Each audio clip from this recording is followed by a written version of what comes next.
This is Winnipeg Sports Talk Daily with Andrew Hustler Paterson and Michael Remis. Hey, what's up, gang? Welcome to Winnipeg Sports Talk Daily for a Wednesday afternoon, our last day without official Winnipeg Jets business until training camp begins tomorrow. Welcome to the program. We've got lots coming on today. Looking ahead to training camp, Scott Billeck is going to jump on with us shortly. And we're also going to get the latest on the Winnipeg Blue Bombers, who are back at practice, getting ready to take on the red-hot Edmonton Elks in a battle of the number 1 and 2 teams, at least on the current CFL power poll right now, as certainly Winnipeg and Edmonton have been the best teams in the Canadian Football League in the last 6 to 7 games. So we'll check in on the Bombers with Ed. We'll talk Jets and more with Scott. And we also got an interview that I think you're going to absolutely love. We did it earlier this morning with Manitoba Sports Hall of Fame 2024 inductee Ted Irvine, who, of course, you probably know is the father of wrestling superstar Chris Jericho, a Winnipeg native. You're definitely going to want to hear this.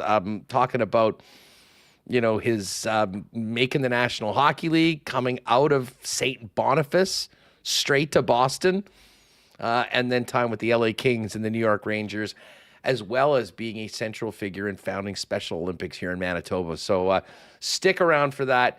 I think you're going to really love it. We will get to the Coolbet Lines, but just back to that Bomber-Elk game. Bombers open as 3.5-point favorites, down to 1.5 right now. Dusty and I just chopped that up in today's lock shop, but we will get to the Coolbet Lines a little bit later on, as well as Assiniboia Downs tonight, live racing. It is legitimately crummy outside right now, but I think they'll still head to post at 7:30. Remo and I will make our picks a little bit later on, but we'll start off with the latest on the Cole Perfetti Winnipeg Jets negotiations and hear from Connor Hellebuyck coming up in just a couple minutes. After the show today, though, stick around. CFL 110 with myself and Jeff Hamilton is live. We've got a great slate of games and 2 massive tilts in the West while the BC Lions are off. We'll get to all of that and the big stories coming out of last week and heading into a huge week in the Canadian Football League. It is brought to you by Garage Living Winnipeg. Also want to thank Princess Auto, Coolbet Canada, Rolly's Transfer, Consolidated Supply, Manitoba Battery, along with Wallace & Wallace, Canadian Club, F Apparel, Little Brown Jug, the Winnipeg Jets, Royal Sports, Boston Pizza, Assiniboia Downs, Breezy Bend, and, of course, the Winnipeg Goldeyes, who Michael Remis yesterday saw their season come to a close, but what a night it was at the ballpark, and absolutely packed. One of the biggest Goldeyes crowds I've ever seen, selling every ticket in the house, including standing room. And they were treated to a heck of a baseball game. But unfortunately for the Goldeyes, it was the story of this short series. Just weren't able to get enough hits. And, while the first 2 were just nail-biting 1-run games, this one ended up being a 2-run game, 5-3. So unfortunately, the Fish's playoff run is over. But what an incredible season for Andrew Collier, Logan Watkins, and the entire organization. This was a real fun turnaround after a miserable 2023 campaign for the Fish. Yeah, last year they finished in last place, went with the new manager, Logan Watkins. An incredible turnaround, finishing first, advancing to the final, winning manager of the year, executive of the year. And last night's game, 5,828 fans. They're selling out of everything. Everyone standing on their feet, everyone hanging on every pitch. It was quite a scene, and I can't remember in a long time seeing a crowd like that. It was so nice to see. The crowd's July, August, great weather, people coming out, but playoff baseball, completely different. Everyone hanging on every pitch, fully invested, and they were able to battle back to tie it at 3-3, but, the next half inning, Kane County, the Cougars came back, and, their bats were just better than the Goldeyes bats throughout the series. The first two games, that game one was there for the taking in extra innings. Game two, you allow them, hold them to one run, but you score 0. Tough to win, but full credit to the Goldeyes organization on a fantastic season. Again, what an experience yesterday. I mean, I remember going to playoff games and it's freezing. You're wearing jackets. It was shorts weather for the last two in mid-September. Just incredible. I had a hoodie on. And I was thinking before I left, geez, am I going to need to layer up a little bit? Far from it. You're exactly right. I mean, it was absolutely glorious. I actually went to and from the game on the river, which was really, really cool yesterday. And as I said, I'm going to miss Goldeye games over the course of the winter, but we're looking forward to get back at it. And, I'm just hoping that Logan Watkins is back for another year. The job that he did with his team was absolutely incredible. And I think Winnipeg, more so than most teams in this league, does a really good job of kind of bringing back some of their players. I mean, obviously, Max Murphy's been here for a number of years. He really struggled in the championship series. But when I think about this year's team, Remo, I'm going to be thinking about the arms. I mean, Joey Matalovich leading a staff that, was near record-breaking, not just for the Fish, but for the American Association. And you know what? That pitching staff last night, like Kane County was getting some bats on balls and they were putting guys on base. And, I think they stranded 6 runners in the first 2 innings. I mean, the game could have gotten away on the Fish significantly. And, the guys just kept getting it back at it. But at a certain point, when you have that many opportunities, a few of them are going to be cashed in. And unfortunately, that was the case last night for Winnipeg. But all in all, an amazing season for the Goldeyes, a great year at Blue Cross Park. And tell you what, it was a hell of a way to finish it off in front of a packed house in downtown Winnipeg on an absolutely gorgeous night. Although I know everyone in the Fish organization was hoping that it would be the home team celebrating at the end of the series. But kudos to Kane County. That was a hell of a baseball team that we saw last night. Yeah, we talked so much about the Goldeyes pitching. Kane County's pitching, just as good. And their bats, I mean, they're able to score more runs. And the Goldeyes, we talked with Andrew Collier before the playoffs saying if their bats, perform, they would be able to win. But they just didn't have it in games 1 and 2 and really struggled to score runs. And you were mentioning to me, I mean, in the first couple innings, sending a guy home on a close play with 0 outs just showed how much they respected the pitching of Kane County. Yeah, I think that was in the 4th inning when the Goldeyes plated their first run. And, there was a play where, it was a hit to the outfield with 0 outs, and they sent the runner from third, and he was dead to rights about 3 or it was a poor decision by the third base coach, in my opinion, to send him.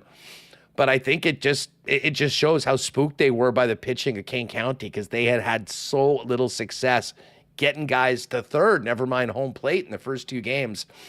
Obviously, they lost by 2, so that wasn't the difference in the game, but it was a big moment last night. But everyone was out there, man. It was great to see and appreciate everyone that said hi and gave some love to Winnipeg Sports Talk over the course of these playoff games, but especially yesterday.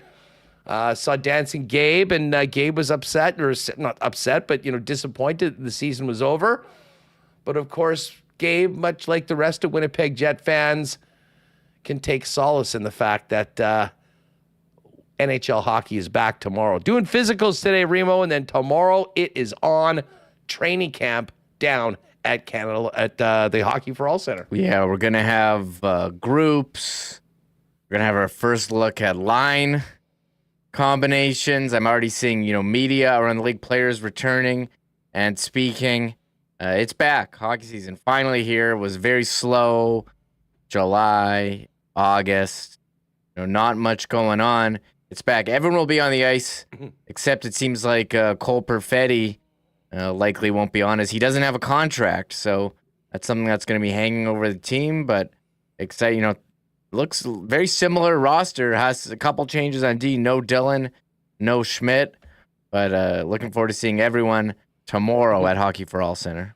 Yeah. Now, speaking of Perfetti, I mean, we may as well get right to that, because that sort of is the biggest story around the club heading into camp, is to, what's going on with the deal. I was of the opinion that because things had taken so long, we were probably thinking about maybe a 6 or a 7 year extension. By all accounts, it looks like it's going to be 2 years. And even that seemingly is, not coming quickly. Here's the latest from Darren Dreger from Insider Trading on a significant gap between the Perfetti camp and the Winnipeg Jets. And I'm going to start with Cole Perfetti and the Winnipeg Jets. And yeah, this has been a delicate on and off again type of negotiation between the Jets and the camp that represents Cole Perfetti. I know that Perfetti feels great. He had an excellent offseason of training, and he's looking forward to working for Coach Scott Arniel. But there's a significant gap in this negotiation, and unless something changes in the very near future, then it's pretty obvious that Perfetti is going to miss some time. Not a report that I was fired up to hear today, Reem, to be honest with you. I mean, God knows we spent a lot of time talking about this situation, and by all accounts, it's been incredibly amicable. Elliot Friedman saying it was the politest negotiation he's seen or heard of in a long time. Well, no one really cares about that if you can't get a deal done. And this is the first report, and I don't think it's coincidental, the fact that training camp is opening tomorrow, as we've seen before, that, you get into a little bit of a stalemate before a pressure point to see, which side is going to give. And I will say this, I don't think it's in anybody's best interest to have this drag on for a long time. And I, like probably most people around the organization, I'm sure in the Perfetti camp, hoping that this can get done quickly, hopefully today, and have Cole on the ice with his teammates tomorrow. Yeah, and I was kind of like, well, you can say this is the politest negotiation, and you can say, oh, he's at, media tour, they're going to work on it and get it done. But, I mean, deal's not done, and sounds like he's not going to be available for the start of training camp, and it's disappointing that it couldn't be worked out.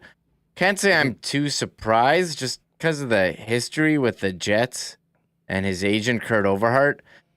He's, this isn't really new. You had this with Trouba, held out. Andrew Kopp, they took to arbitration.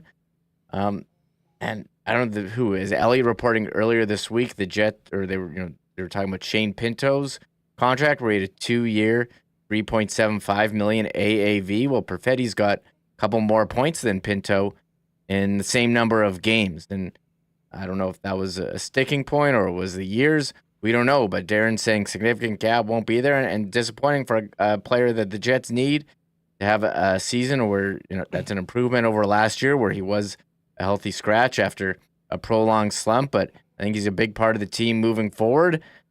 And I don't know, disappointing that this can't get worked out. And now the Jets aren't the only team that's having a dispute with an RFA. Boston announced Swayman. They don't have a contract with their number one goalie. They traded away Allmark to promote him to number one. So I think this is just a course of business, but you hope that it doesn't go for too long. You need him in camp. Again, you see the NFL teams, they don't have a preseason. They all suck in the first 2 weeks. There's no good quarterbacks. So we'll have to see how it affects, the Jets in terms of, when the puck drops for regular season games. Yeah, I don't want to make too much of it, because, as I said, we've seen this scenario play out over and over again here in Winnipeg and elsewhere. Moritz Seider, the number one defenseman on Detroit, also still unsigned. I just think that if they're doing a 2-year deal, this shouldn't be that difficult. And I guess we don't know what the ask is or what the offer is, but I'm a little surprised that, they haven't been able to chip away at that and get it done. Hopefully it happens over the next little bit, because, as Adam Drawbert says, Lambeau makes the team for sure if Fetz misses any time. I don't know about any time, and I think that's still going to be on Brad, but I'll tell you what, if there's no Cole Perfetti at training camp, that is going to be a big, big opportunity for Brad Lambert to even more try to entrench himself in the pecking order when it comes to not just a roster spot, but potentially top 6 minutes. Ian Wilson asks in chat, so Perfetti might be moving on? No. That is not happening. Listen, there will be a contract done at some point. And that's why it's a little frustrating, the fact that it is not done. But there's no leverage on the players coming out of their ELCs. And I think that's a big reason why we've kind of talked about this, why it's seemingly more likely to get a 2-year deal done. But, they were able to do it with Vilardi last year. They've, the shorter term deals haven't been quite as contentious as the longer ones, Reem. And, if this is going to be a 2-year deal, you'd think these two sides could get together, hammer it out, and get the kid on the ice tomorrow. Yeah, I kind of agree. The comparables are certainly there. A 2-year contract, you should be able to work that out. Maybe they're still trying to get a long-term deal. I'm not sure. But for all the reports that had, it's such a friendly negotiation, I guess when you have a deadline, all of a sudden it's not so friendly. But, it does open up opportunity for other players in training camp who may not have had that chance to step up, like a Brad Lambert. I think, you and Ken, I posted the training camp preview you guys did, just talking about position battles that are available. Not many, but a big spot certainly opens up with Perfetti. And, will a player like Brad Lambert, who had a good season in the AHL, be able to, walk through that door and take advantage of it? That's something to watch, where he's placed when we get our first look, Huss, at the line combos. That everyone's going to be who's going to be the first to tweet out the line combos at the skate tomorrow? Mike said that he is locked and loaded. He's already thinking about that tweet of the line combos before getting to training camp. And our plan is actually to be down there for the next couple days. And, of course, you come and see us at FanFest. We will be there, and we'll crank up a little bit of content on Saturday from FanFest after the illegal curve guys do their thing, as they always do on Saturday mornings. As far as camp goes, we will get there tomorrow. And just, circling back to this Perfetti thing, it is, I'm sure, frustrating for certainly the player if he is not out there. I'm going to give him a lot of credit. And, maybe his agents deserve this too, that he has been the good soldier through all of this. He represented the team and said all the right things out in Vegas. And maybe they were kind of using that as an important part of their negotiating. But the bottom line is Cole needs to be on the ice.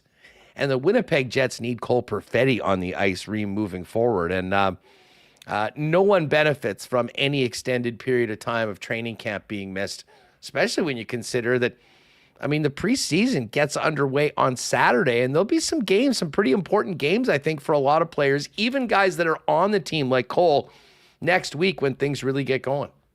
Yeah, I agree. He was up there in terms of point scorers for them until he hit that prolonged slump. You want him to take a step forward this year, so having him not on the ice, maybe not. Sure, it's fine. I'm sure they'll get it worked out, but it's something we're going to be talking about and monitoring until we get to game one. Where's Cole Perfetti? Is he signed? What's the latest on the negotiations? And it's unfortunate, but it's just part of business. And you've seen this before, and it's worked out. It's worked out fine. So something to watch, though, for sure here. Fingers crossed that this gets done. Needless to say, we'll be all over it. And tomorrow, planning on being down there.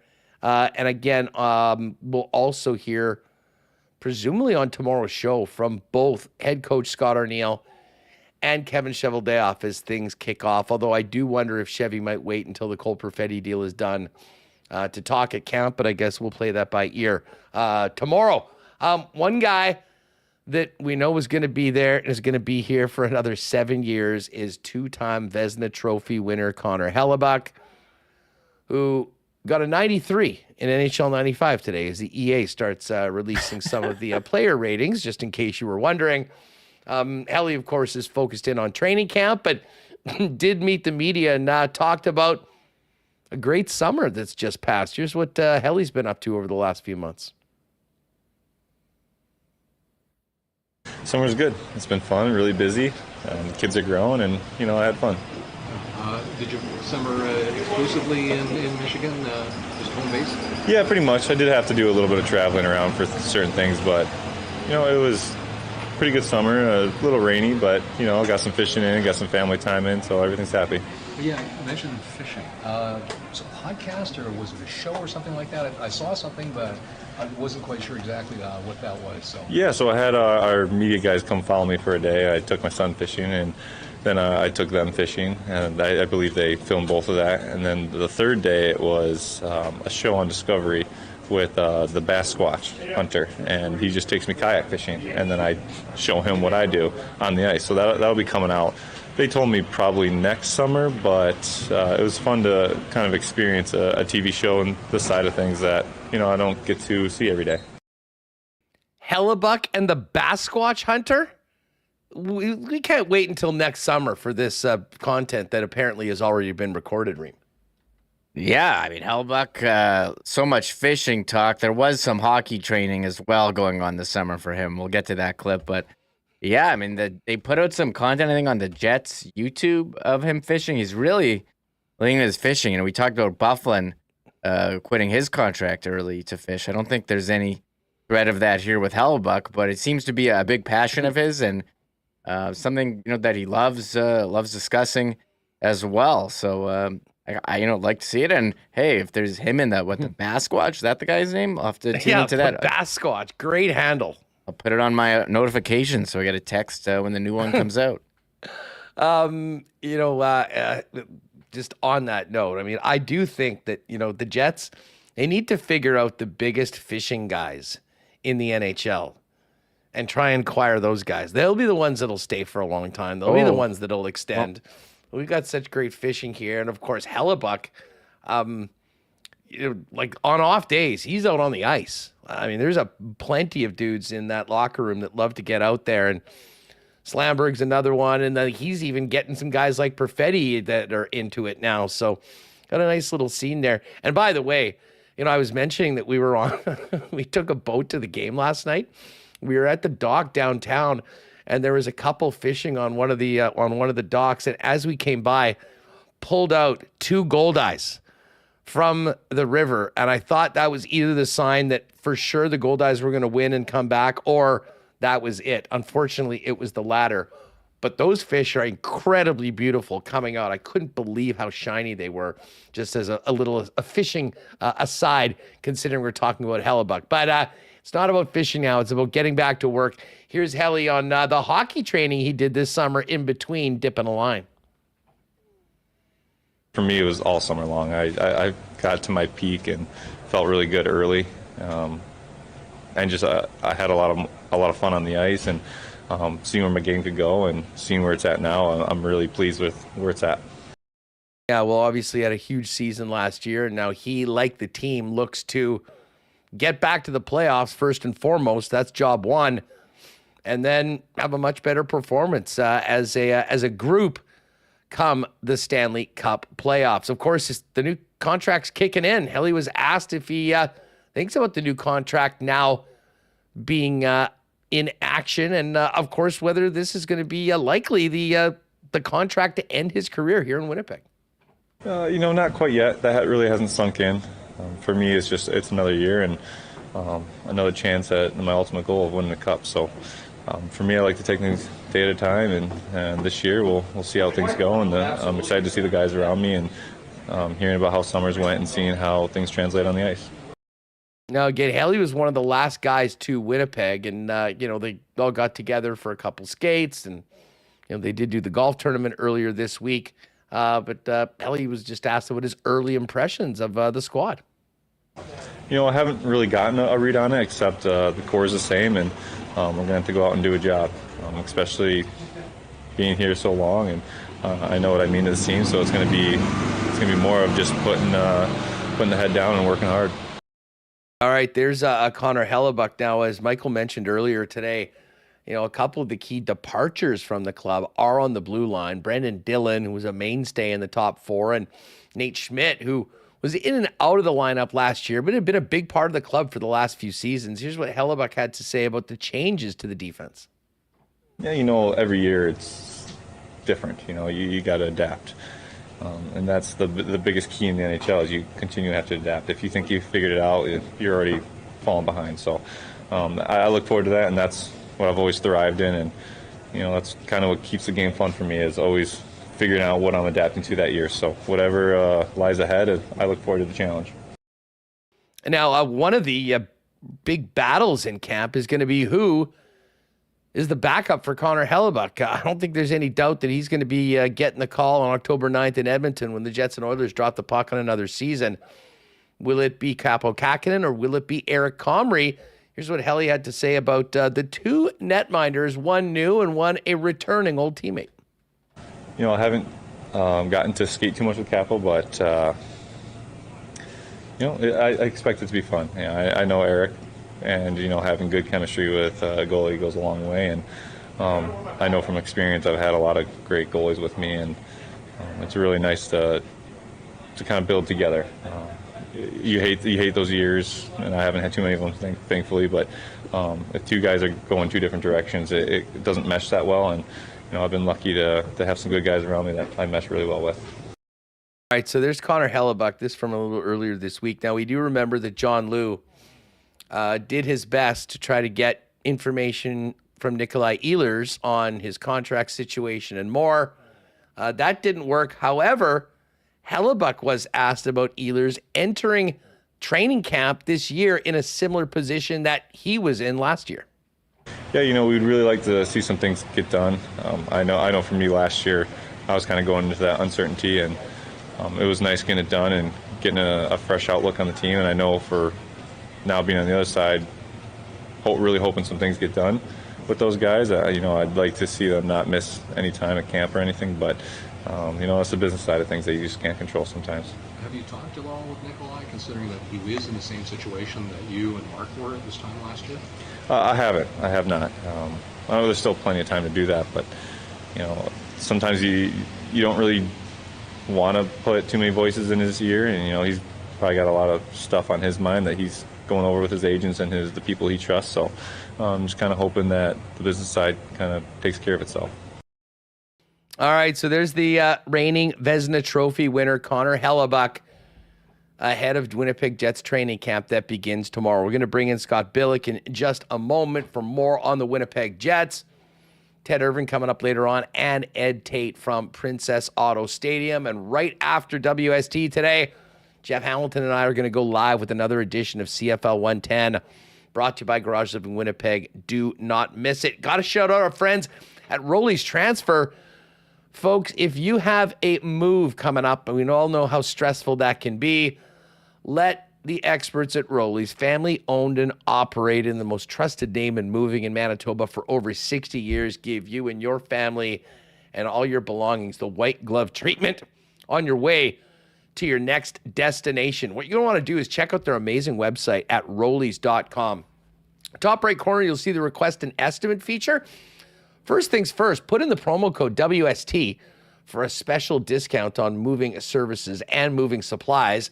Let them know when and where you're planning on moving, what you're moving, and they'll turn it around quickly with a very competitive quote to give you the best in service on the way to your next destination. Roley's Transfer, Manitoba's most trusted name in moving services for over 60 years.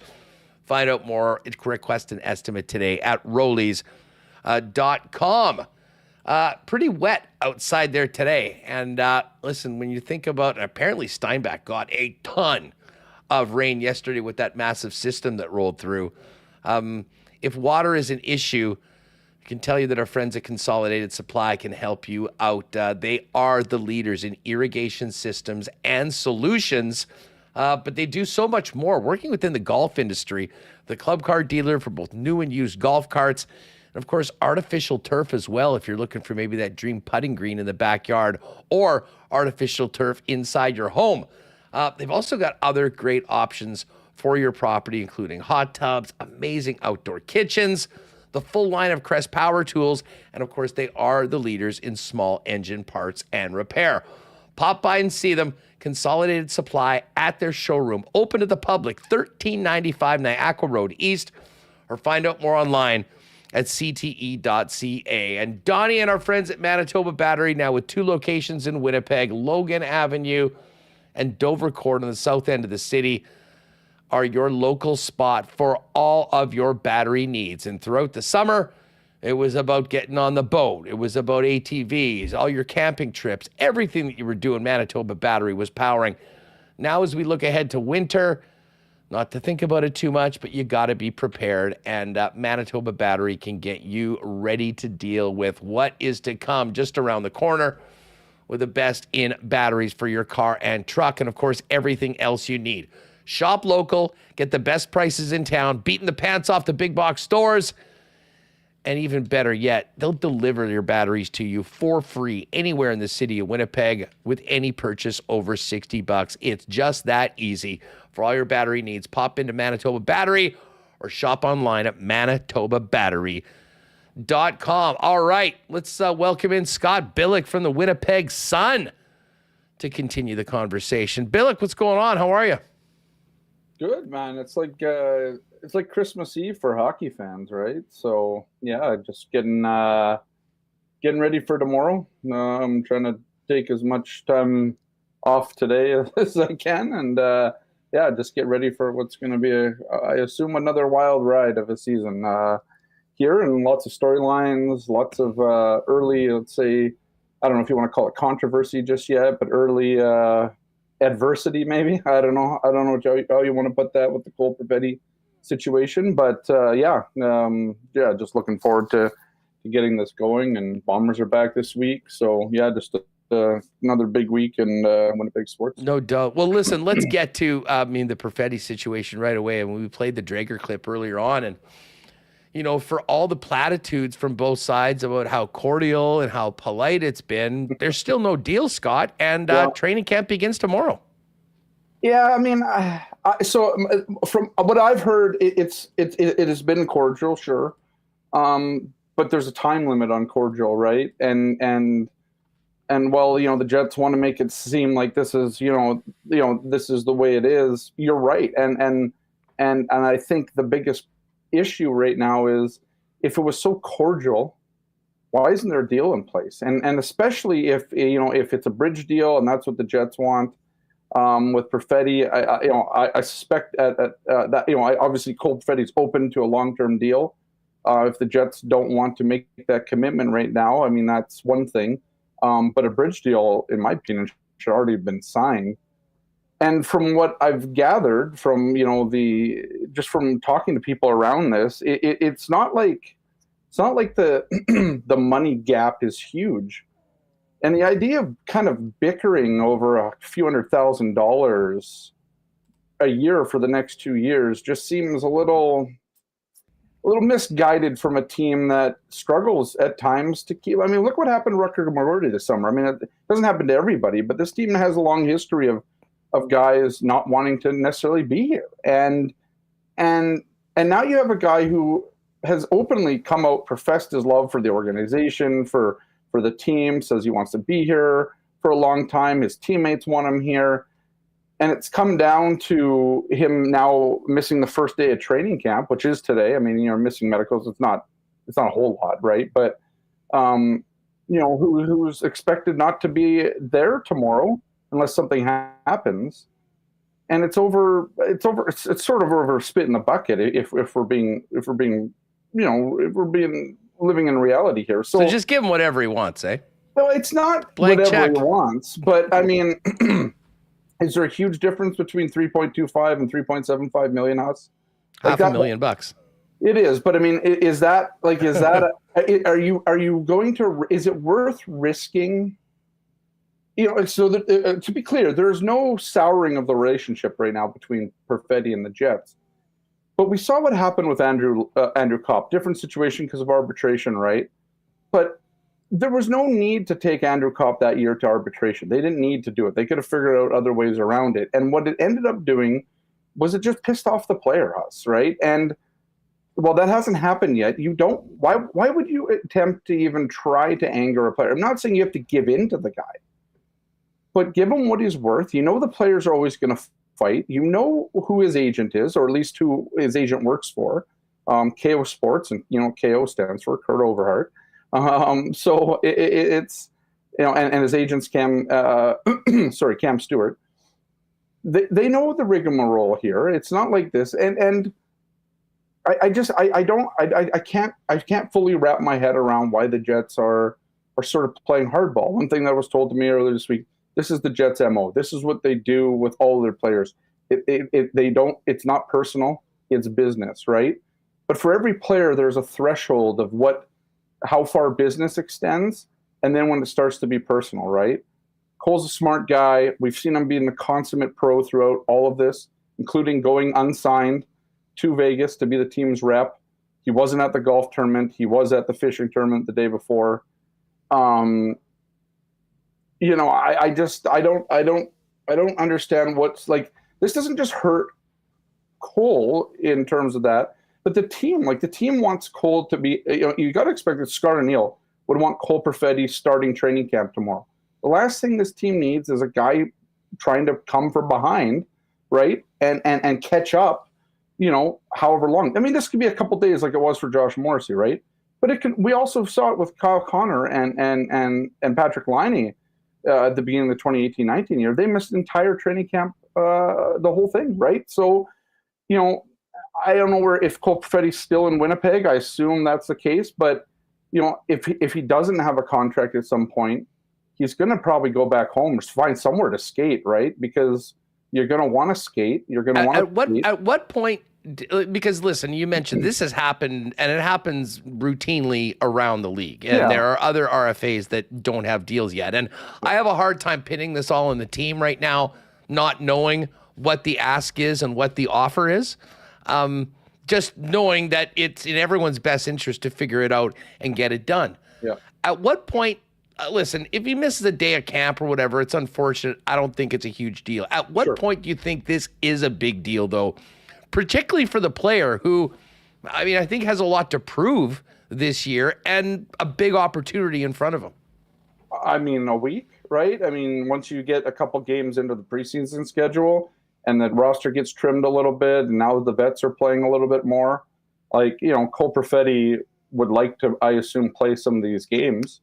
You don't have to play all of them. Most of them don't play all of them, right? The first 3, even 4 games are usually for, and we were just got off a media call, and Saturday's lineup on Saturday night for the first preseason game, it's going to be all rookies, right? Essentially all prospects and rookies. I think there is a threshold you have to hit for vets, so they'll hit that threshold, but it's not going to be high. One of those guys will probably be Eric Comrie. The other one could probably be, Capo Kakinen, right? Like if you're trying to meet that threshold. But my point, I think it harms the player when, you're trying to build chemistry with the line, especially if Brad Lambert's going to be your second line center this year. If that's the job, that he's going to win, you would like Cole Perfetti to be working with him alongside Nikolai Ehlers, trying to make that line, get that line, give it some runway to certainly, create some chemistry.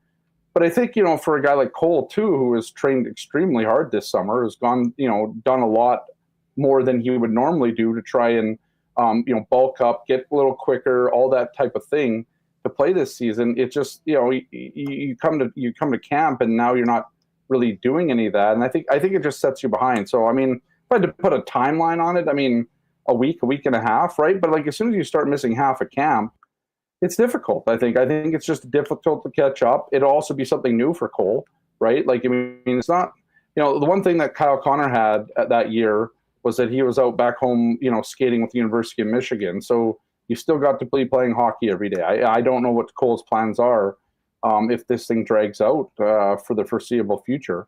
Again, one phone call changes the whole thing, right? But I think, again, the gap it must be, you have to be pretty stuck in the sand on both sides, or one side for sure, to draw the line in the sand, because I think, it just seems like this should have been avoidable. That's what all I'm saying. So whether or not it's on the team, whether or not it's on the player, oftentimes we only get one side of this.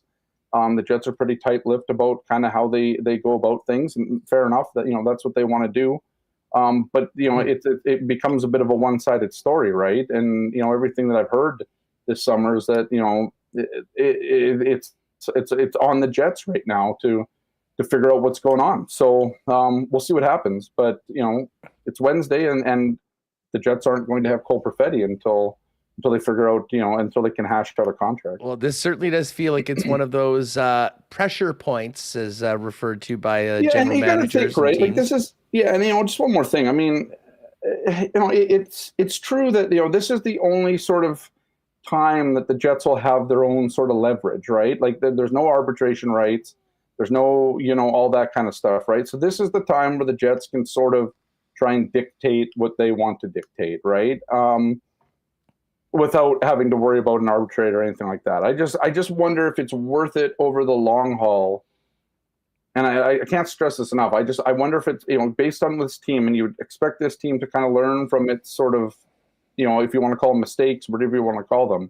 I sort of, I didn't expect this to go this route with a player who's been so open about his likeness for the team, the organization, the city, and his willingness to sign long term. This isn't the route that I think anybody really expected that they would go with Cole Perfetti. And I understand his injuries. I understand his tough year last year. But I mean, Cole Perfetti, when playing well, and especially under Scott O'Neill, played really well. I think you got to give Cole the benefit of the doubt at some point, because I mean, you drafted him 10th overall, right? I mean, you obviously know that it's in him and the skills in it, and we've seen it at the NHL level. So anyway, I'm sort of rambling on here, but I do think that I think there's a lot of surprise that this has gone as long as it has. And yeah.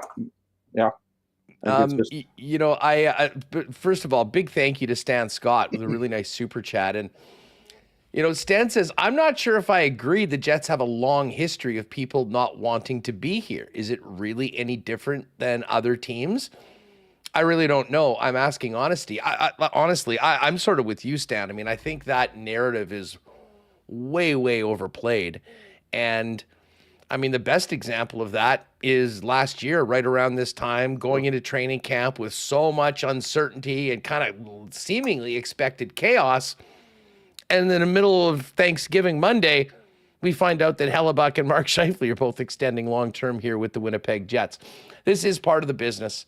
And, especially coming out of ELCs, we're seeing a lot more players sign longer-term deals. There is a little bit of give and take. I mean, assuming that they are not going down that road, you would think that the 2-year deal would be a little bit easier to come to some sort of a middle point. But as I say, if there's one guy that has a history when it comes to being an agent with the organization, it's Kurt Overhart. And wouldn't you just love to be a fly on the wall for some of those conversations between Larry Simmons and Chevy, and Kurt Overhart and Cam Stewart?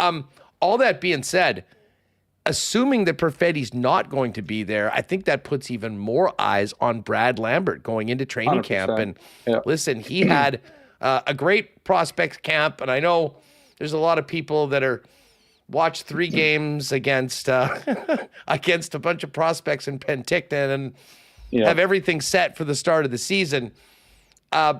There's still a lot of work for Brad to do, but man, he has seemingly done all the right things and put himself in a position to really grab the opportunity that seems to be very much in front of him, Scott.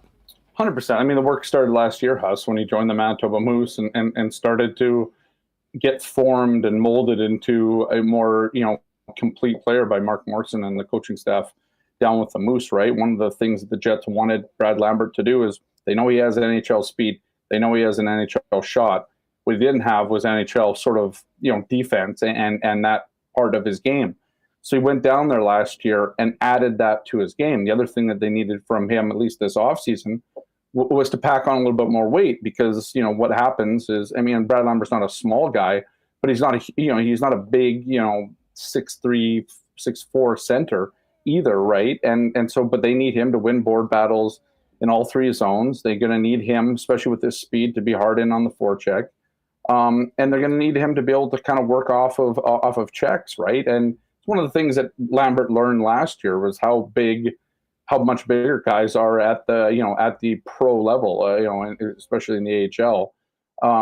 And so, and another thing, when he played in that one game at the end of the year, right? So Brad Lambert, in my opinion, he's done everything that he possibly can to put himself in a good position for this, right? He's gone above and beyond. He was at development camp. He didn't need to play he didn't have to come to the development camp. He didn't need to play in the rookie tournament this week. He's sort of graduated past that. He doesn't need to be doing those things, but here he is trying to also add show another element of himself, and that's leadership, right? So, it's up to Brad Lambert, right? I mean, it's always up to the player at the end of the day, right? But the spot is there for the taking, and if Brad Lambert can perform over the next 2.5 weeks, 3 weeks here, it's his job, and I think there's a good opportunity for him. The more and more you look at how this roster is, shaped up over the offseason, that sort of thing, it's not going to be a complete youth renaissance here, right? You could argue there's only spots for maybe 2 guys in this entire lineup right now, because of the fact that they've returned almost everybody from last year, and the guys that didn't return, they've replaced. I mean, in goal, obviously, it's going to be, my guess is Capo Kakinen. And then when it comes to defense, Billy probably makes the lineup. He's a young kid, yeah, but I mean, he's been in the organization for quite some time. I think there's a big battle for that 6th spot on the defensive, on the right side there.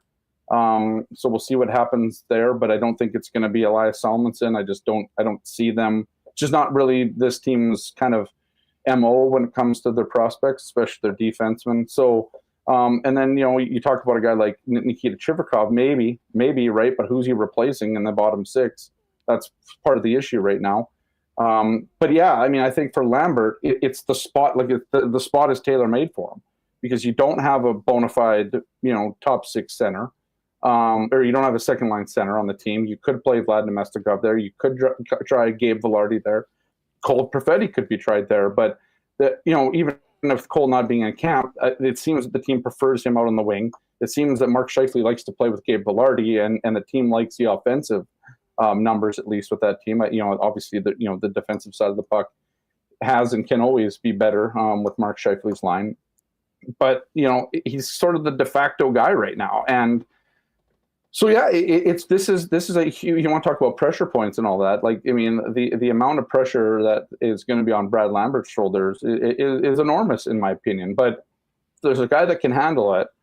I mean, there's something about Finns, man, and like, I mean, we've seen some of these guys. They're just like it's I don't know if it's the water or whatever it is there, all the ice around. Like, they're cold-blooded, and these guys can handle it really well, a lot of them. And Brad Lambert seems like that type of guy who knows it, but it's not getting the best of him. And so, again, we'll see tomorrow. I suspect he'll be a second-line center to start when the Jets get put through the first line rushes. But he's got a great chance, and probably the best chance of any young player coming into this camp. I'm just thinking about the prospect of Brad Lambert playing with Nikolai Ehlers. I mean, the blazing speed that they'll have, regardless of who else is on that wing, is going to be next level. And one other thing that we haven't really talked about, and I know, it doesn't happen in the playoffs, and it's not really something that, we spend a lot of time focusing in on. Brad Lambert at 3-on-3. We saw it last year in the preseason. Yeah. He is an absolutely dynamic, phenomenal player. And when you add all that extra open ice, he can do some serious damage. So sign me up for a little bit of Lambeau and Ehlers in the preseason, and wouldn't mind seeing those guys out together as a pair in 3-on-3 as well. Scott Billeck is with us from the Winnipeg Sun. Everything gets going tomorrow at the Hockey for All Center with Winnipeg Jets training camp. Meanwhile, down at Princess Auto, we're going to get a Bomber practice update and a little bit more from Eddie Tait later on today on the program, Scott. But, I mean, I know there's a lot of excitement about, the hockey season starting. I have a high level of excitement for this weekend in the Canadian Football League. By the way, CFL 110 coming up with me and Hammer right after the show today.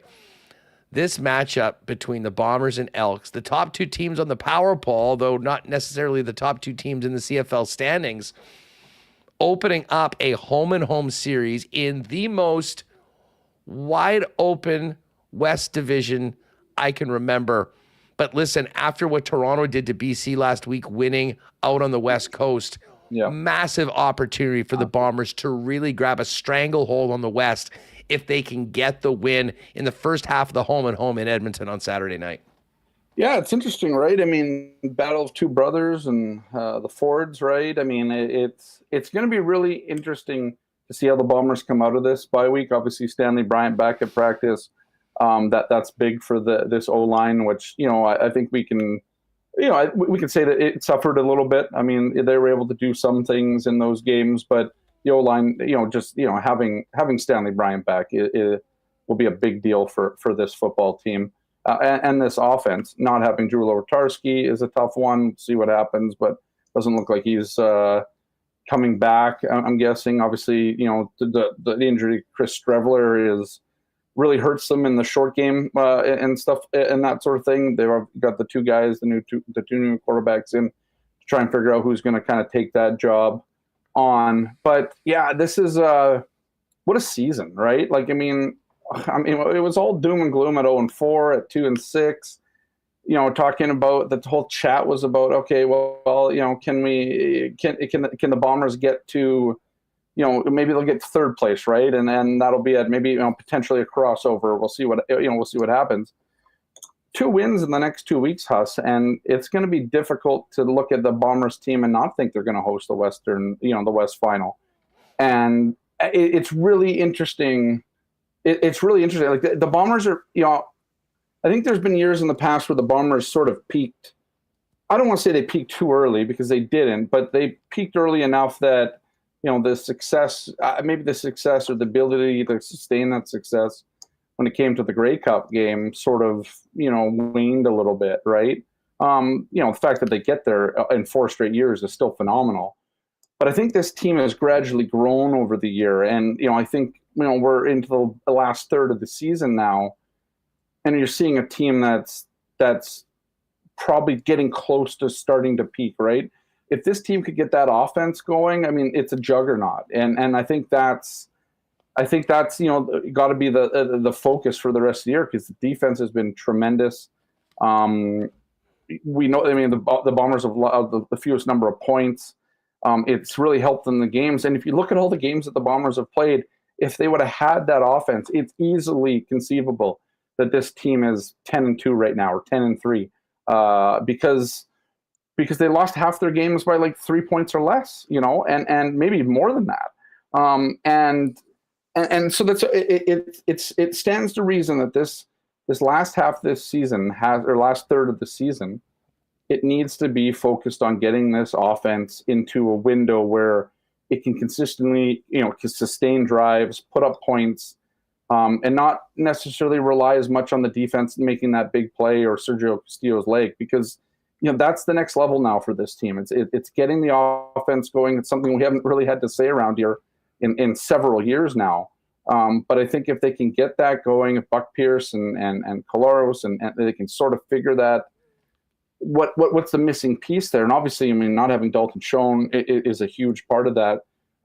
But this team has been able to persevere. They've done really well with getting Brady Oliveira involved in the passing attack way more than before. He's been really good. This team is grinding out wins offensively, but I don't, on offense, or getting points on offense. But, if it can become a little more consistent, I think, the sky's the limit for this team. And for them to sort of peak kind of, later in the season, I really think that just bodes well for their playoff chances. Well, for sure. I mean, the playoff chances, great cup. To me, winning the West is everything for the Bombers. Sure. The ability to have, well, first of all, to get a bye and not play in the 2-3 game, and then have the extra rest. BC come out, say here. Exactly. I mean, if it's BC, I mean, come on down to Princess Auto Stadium in the middle of November. It's a hell of a lot different than inside the Dome. And the Bombers have success there. They've continued to win there. And listen, a lot of the blueprints of this football team the successes I think we're seeing right now. I mean, incredibly well-rounded. They're not making the mistakes that were self-inflicted that were killing them earlier this year. That was the biggest part of the turnaround. And I mean, they're getting it in all three phases. I do agree, though, with you. There's definitely another level or another gear for this Bomber offense to get going. And listen, with Chris Streveler out, it is, for the foreseeable future, all on the shoulders of Zach Collaros. And it makes protecting Zach even that much more important, as long as you're bringing guys in off the street, to hopefully be ready at some point to go in. But I don't have a lot of confidence in the Bomber quarterbacking room at this point behind Zach. So got to protect them. And it is great news that Stanley Bryant's back. Ed Tait will join us. We're going to get the latest on Dietrich Nichols' situation. He wasn't at practice. Speculated he was going on the 6th game. No, he's back today. And, of course, the 2 new QBs in town and how that might look for the roster heading into the weekend. Billeck, great stuff as always. I'll look forward to seeing you down at the rink tomorrow as we get going on another season.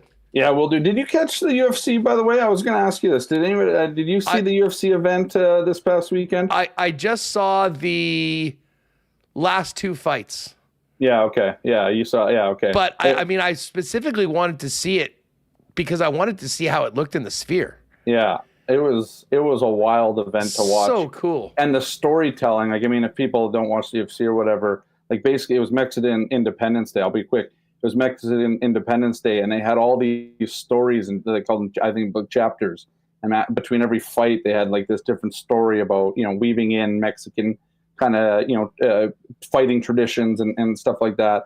It was really cool. And it's like, you're like, okay, well, the UFC should just be here all the time doing this. And Dana White said after, they can't. They have a contract, a hefty contract with MGM Grand out there. But it's just it was crazy to see. I know that we've seen the draft there and people have seen other things, but to see a UFC event there, and it wasn't as cool as the sort of, you didn't get really the same, I don't think, fan experience. It was more like a theater kind of experience in terms of the fights. But man, what a production that was! I suspect some Emmys are coming the UFC's way, and yeah, it was pretty cool. So, anyways, I just wanted to know if you'd seen it. Yeah, no, I loved it. Wild. I had shout out to the guy at Coolbet that tipped me off on I think Shevchenko, who got, he was a slight underdog, but got the upset win, and then Sugar Sean got absolutely worked. For 5 rounds and no longer has the belt. Anyways, Billeck, good stuff. We'll see you tomorrow at the rink. Yeah, see you guys. Yeah, good stuff with Scott Billeck. Of course, talking Bombers there. We'll have more Bombers later on today.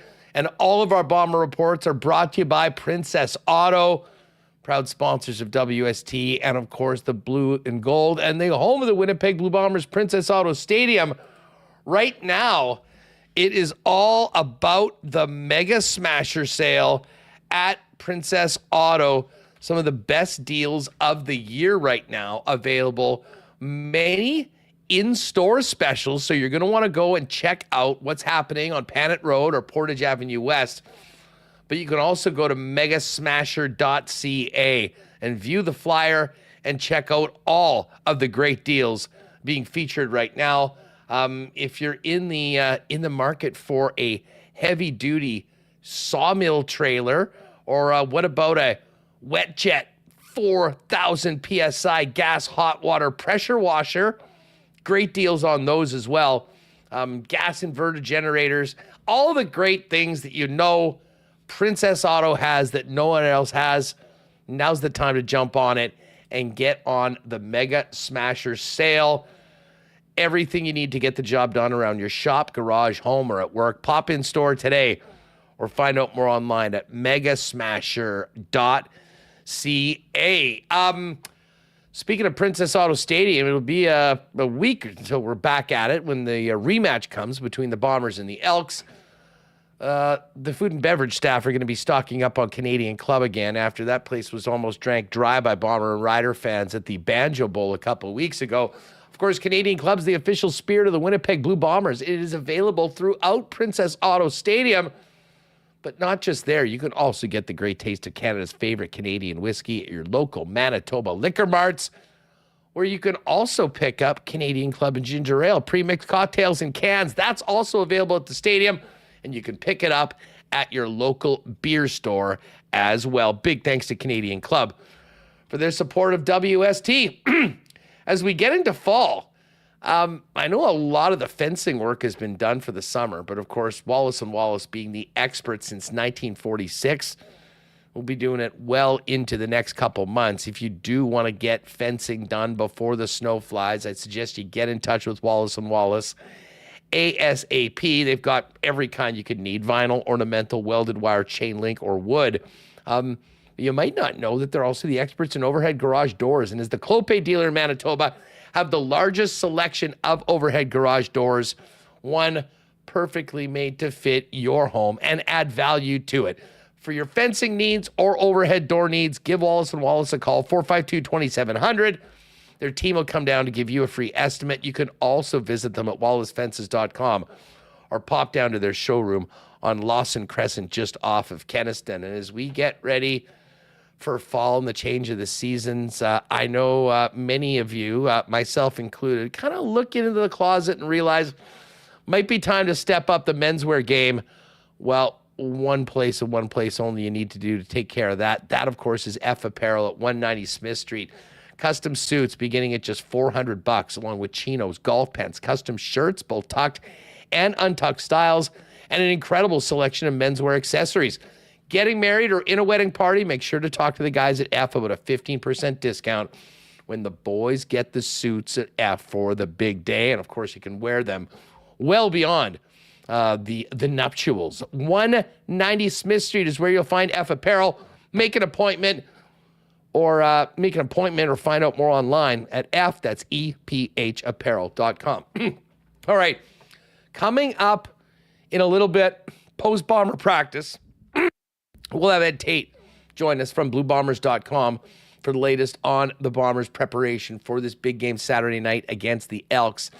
But a little earlier today, I had the absolute pleasure of welcoming in to WST Ted Irvine, longtime NHLer, one of the most famous wrestling dads around, and now going into the Manitoba Sports Hall of Fame. Here's that conversation. I think you'll love it.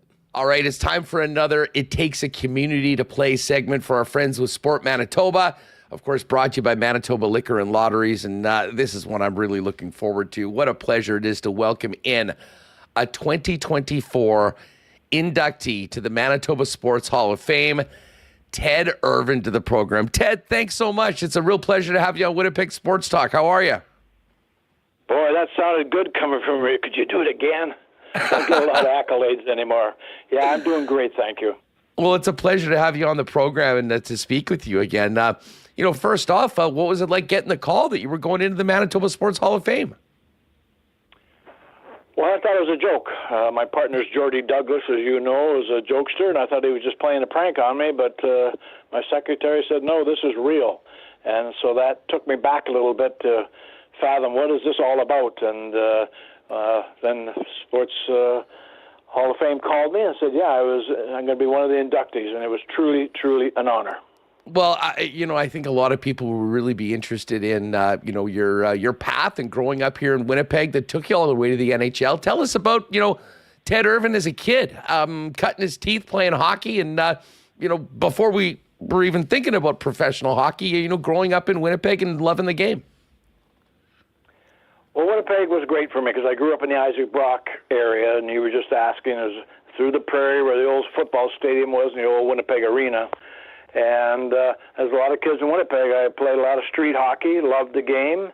I played all sports, but hockey was something I loved. Who would ever think you'd be going to the NHL? That time with media, you didn't know a lot about the NHL. You could see it on Hockey Night in Canada. But I guess I got a little older. I started getting a little better, and I was signed by the Boston Bruins, my old baseball coach, Jake Epps, when I was 16 years old. Because at that time, the NHL teams owned the teams in the cities. So Boston Bruins happened to own two teams in Winnipeg, St. Boniface and Winnipeg Braves, and Jake, being a scout, came over to my house, and I signed with the Boston Bruins when I was 16. And that's when I knew something was serious was going on. From there, then I had the opportunity to play junior hockey here in Winnipeg, and that's how it all got started. Well, and that I'm just looking at your DB. I mean, the 63-64 season, you're starring here in the city, playing with the St. Boniface Braves, and then you get called up and play in the National Hockey League. Fill us in on your first NHL game, how you found out, and what that experience was like. That was another shocker in my life. That didn't happen in those days. We played in Winnipeg, and I was signed with Boston, and I was sitting in the theater Saturday afternoon watching The Great Escape for the 6th time, and my dad walked through the theater, and my buddy said, "Somebody's died, Irv, here's your dad." He came and got me, and he said, "Come on, you're going flying to Boston." I'd never flown in my life. "Go get a haircut. Mom's shining your shoes. You got to have a suit." And I flew down to Toronto and met the team after their game, and I flew private jet down to Boston with a steak as a meal and met some of the guys. And that was Milt Schmidt and Lynn Patrick. Drove me to the hotel, give me a $100 bill. My dad said, "They give you money, put it in your shoe," because there's a lot of gangsters out there. Put me in a hotel, which I had no idea. Color TV, said, "Go to the rink tomorrow." I went to the rink the next day. They said, "You're playing tonight." Went back to the hotel. I didn't know how to order food at the restaurant, so I ate a egg salad sandwich and chocolate milk with one of those machines for 50 cents. Went and played the game that night.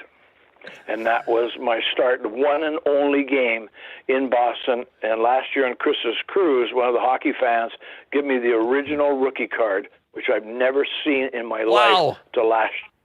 That was awesome. I cried. Chris said, "What are you crying for?"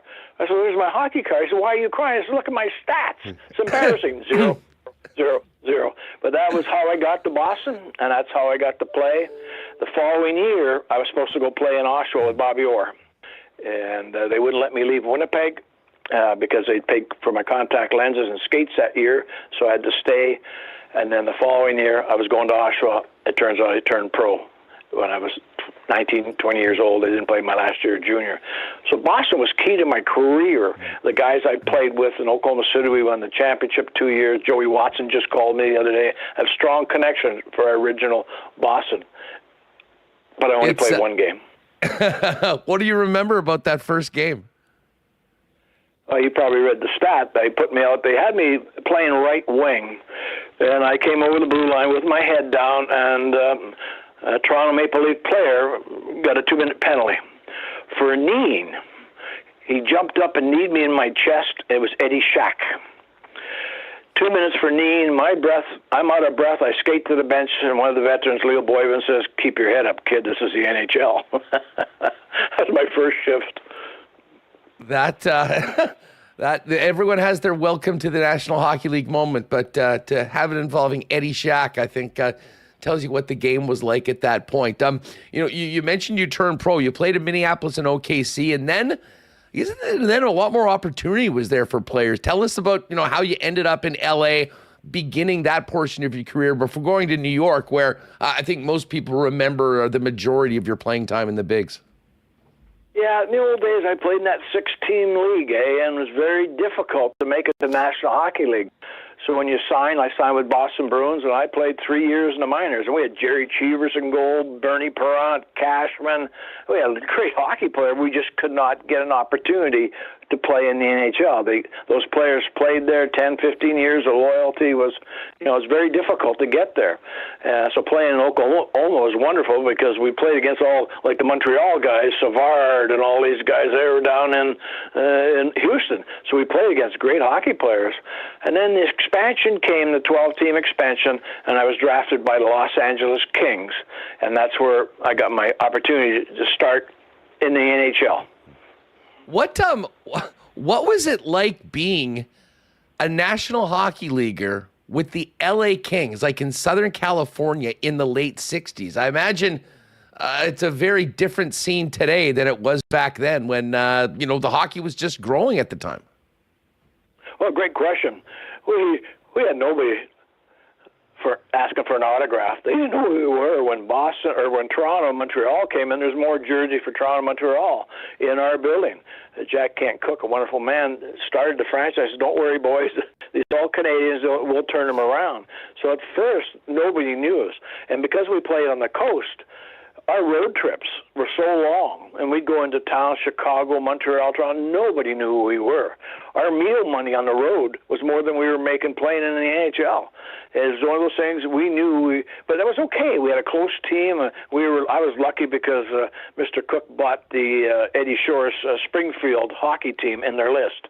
And that was the Brian Kilrays and Dale Ross. They had good hockey players. So in L.A., we had a good hockey club. We competed very well in the NHL, but nobody knew us. And slowly, the Hollywood movie stars started coming in our dressing room, the Jack Lemmons and the Walter Matthau's and some of the movie singers, and we started to become friends with them. And the L.A. Lakers are there, Wilt the Stilt and Jerry Ways. So we were hanging with them in New York in the bars, and slowly we started to feel like L.A. Kings.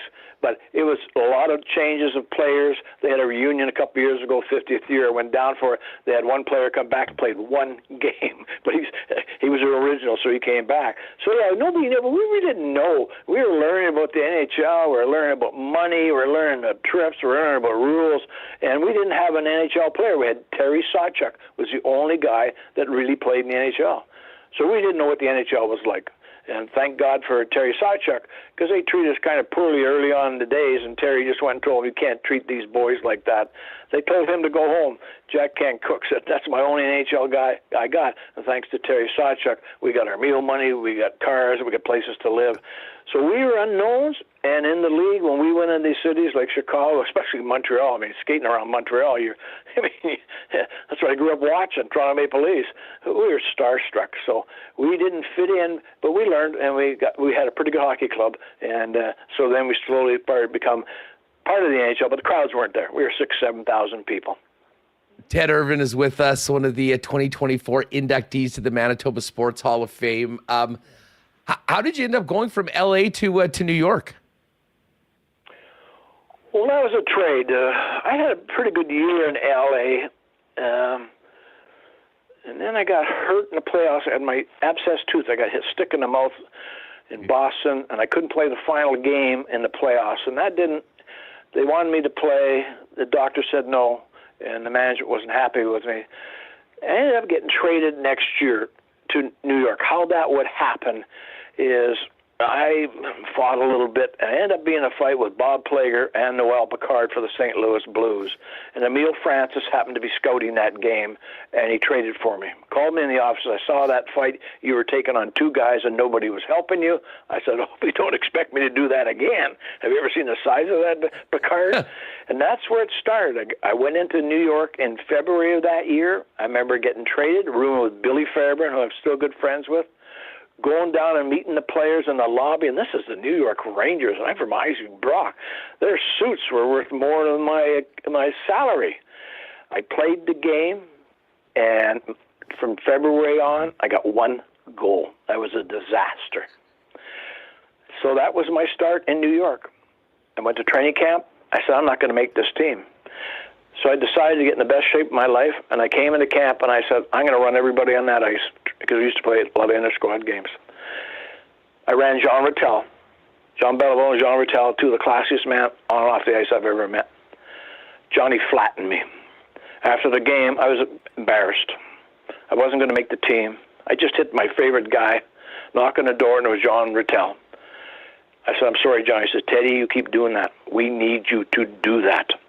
He welcomed me to the team. I said, Johnny, I only got one goal last year. He said, Teddy, it was beautiful. That day I had a role with the New York Rangers. Keep hitting, fight if you have to. And I made a spot on the third line with my buddy Pete Stemkowski and Bruce McGregor. We were voted the best third line in Ranger history. So that's how I got to New York. Emile Francis saw me. Got to play.